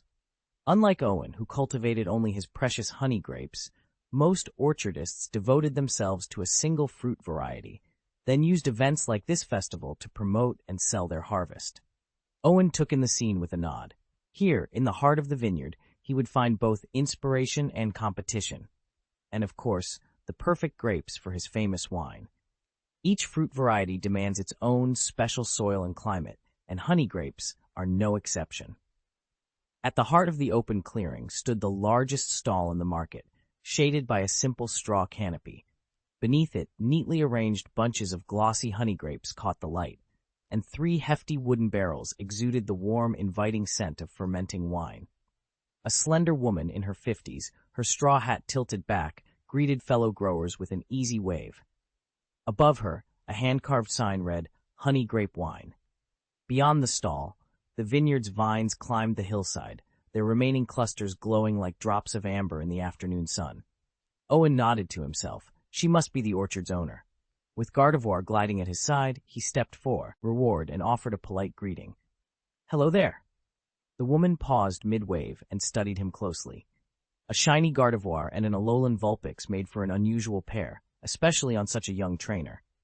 Still, she assumed he was simply passing through on his way to the nearby battle ring. Flashing a friendly smile, she inclined her head. "Welcome," she said. "What can I do for you today?" Owen paused at her offer, and Shufin hurried to clarify. "The defense competition doesn't start until this afternoon. Why don't you look around now and see if any of our fruits catch your eye?" He shook his head, cheeks reddening. "No, thank you. Actually, I'm the proprietor of the plantation in Wutong Town. If I'm not mistaken, you must be Mrs. Shufin, the one who wrote to me a few days ago?" Mrs. Shufin blinked in surprise. At well over 50, she still carried herself with graceful dignity. She glanced first at Owen, then at the elegant Gardevoir standing by his side, and the pale ice Vulpix perched on his shoulder. A plantation owner bringing those two? Normally you'd expect grass or ground-type Pokémon, easier on the crops and the soil. For a moment, she simply stared at him, perplexed. Then a smile of recognition softened her features. "Wutong Town? That rings a bell. So you're the young man after the 3B honey harvest, right? You've come prepared with the blossoms?" Owen nodded. With a quick motion, he withdrew the neatly arranged flowers from his storage ball and held them out. Owen produced a single bloom and held it out. Shufin gave it a quick once-over and nodded. "No need to inspect it further. The quality is excellent and will satisfy the 3Bs. I'll take you to the hive at noon.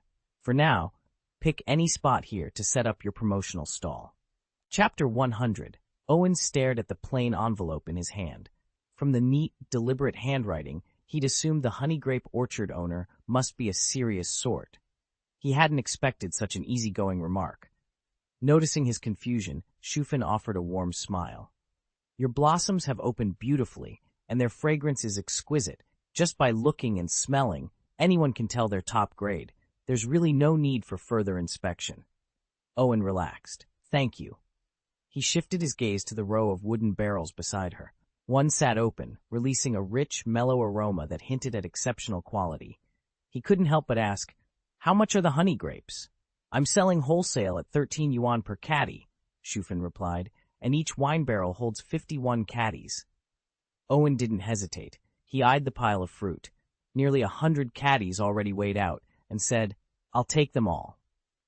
These honey grapes, slightly larger than ordinary grapes, would make an outstanding wine. With that decided, Owen arranged payment and prepared to start brewing his own batch. Honey grapes were a favorite treat of many Pokémon, thanks to their unique sweet and sour flavor. Shufin glanced at Owen's overflowing baskets in astonishment. "You bought all of these honey grapes. Are you planning to make wine from scratch? Why not just pick up a few bottles at the store?" Owen cleared his throat, trying to sound nonchalant. "Well, I figured it'd be fun to experiment." He certainly wasn't about to admit he found commercial wine a bit bland. Shufin laughed. You do realize these grapes aren't even ripe yet, right? If you really want to turn them into wine, you should sign up for the harvest trial. Win that competition, and you'll get 1/30th of the entire honey grape harvest. She shot a knowing look at the Gardevoir standing by Owen's side. With a partner like that, you might just pull it off.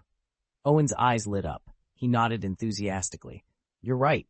Let's do it. With that settled, Owen left Shufen to greet the other gardeners and set off in search of a good spot. After a quick survey, he found a small clearing and spread a cloth on the grass. Methodically, he unpacked his supplies: portable energy blocks, bottles of refreshing tianzuju juice, his own homemade rice wine, and a colorful fruit salad. He'd spent weeks preparing, and he wasn't just catering to himself. He hoped this display would help bolster the reputation of the neighborhood cultivation house among the local gardening community. Owen glanced around at the bustling market, stall owners shouting to attract customers, and decided it was time to showcase his own team. With a swift motion, he summoned Tianzuju and Monarch Snake to his side.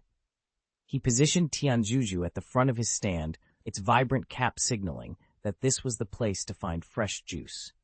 Then he turned to Monarch Snake. Use your grass wave to decorate our stall, he instructed. Shoo-shoo? Monarch Snake replied with a soft hiss.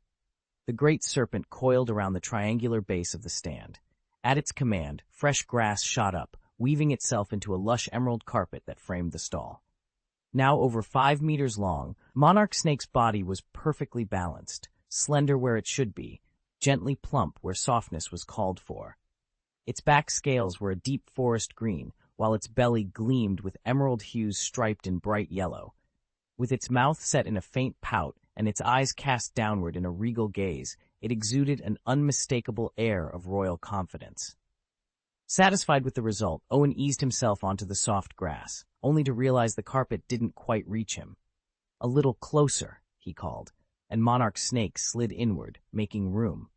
Leaning back against the serpent's warm coils, Owen cradled Tianjuju in one arm and held a bowl of luwei, assorted snacks, in the other, ready to enjoy a moment of calm as curious customers began to gather. Owen shifted his weight, settling comfortably against the coils of his evolved Monarch Snake. Compared to his green vine snake, it was astonishingly soft, almost like a plush recliner. Its temperament, too, seemed subtly altered, though Owen couldn't yet pinpoint just what had changed. He guessed he'd discover the details in the days to come. Although it was still early and few travelers had made the climb, anyone who did inevitably found themselves drawn to Owen's makeshift stall. They weren't even committing to a purchase. Simply admiring his lineup of vibrant Pokémon and the neatly arranged green grasses was enough to stop them in their tracks. Unlike the neighboring vendors, Owen didn't have to shout or wave. He sat back, and customers arrived on their own. The first to approach was a young woman accompanied by her Pokémon, Prince Bo. She wore a crisp white t-shirt and denim hot pants, practical, light clothing made for mountain travel. She paused at Owen's stall, curiosity bright in her eyes. Owen stood a little straighter as the girl regarded Superior and Gardevoir with wide-eyed admiration. "Did you train these Pokémon yourself?" she asked in amazement. "Of course," Owen replied, trying not to sound too proud.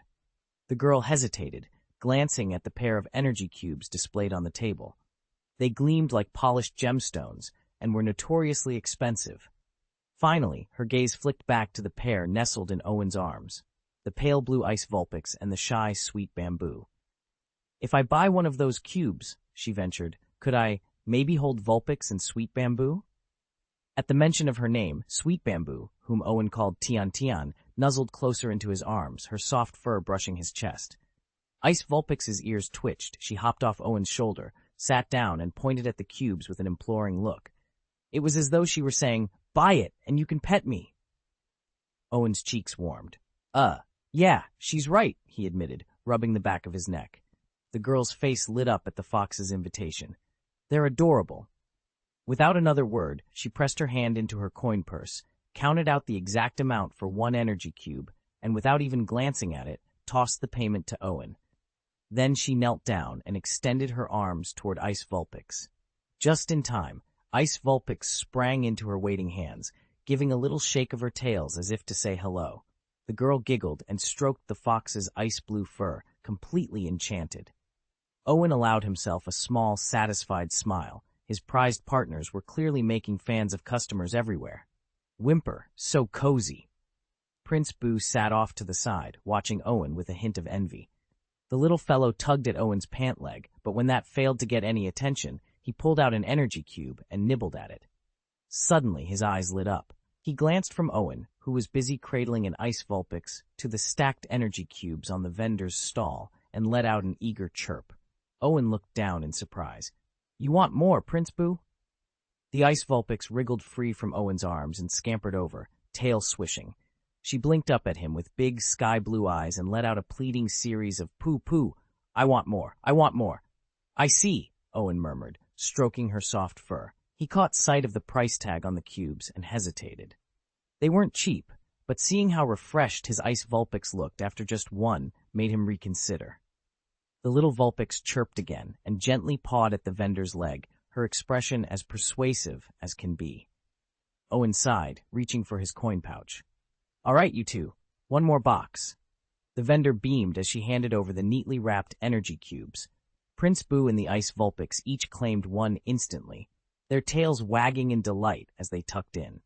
Owen watched them with a fond smile, glad to see his partners so happy and recharged. Sunlight filtered through the open-air stalls of Celestia Market, carrying the mingled scents of fresh fruit and straw. Owen and his companion paused at a glass enclosure teeming with fluffy vulpix. The vendor grinned and called out, "You can't pet them without buying one." One particularly bold vulpix seized the moment, pressing its silky fur against the glass and giving a little rub toward the girl's thigh. She couldn't help herself. She laughed and held up her Pokeball. "All right, you win. I'll take 5 more." As the cashier tallied up the charge, the girl shot Owen an exaggeratedly exasperated look. "Great," she muttered. "I'll be eating dirt for the next month." Owen merely smiled. "Think of it as investment. A month of scrimping now, and Prince Boo's special attack will be through the roof." She couldn't help but grin back. After all, a small sacrifice for a stronger team sounded like a fair trade.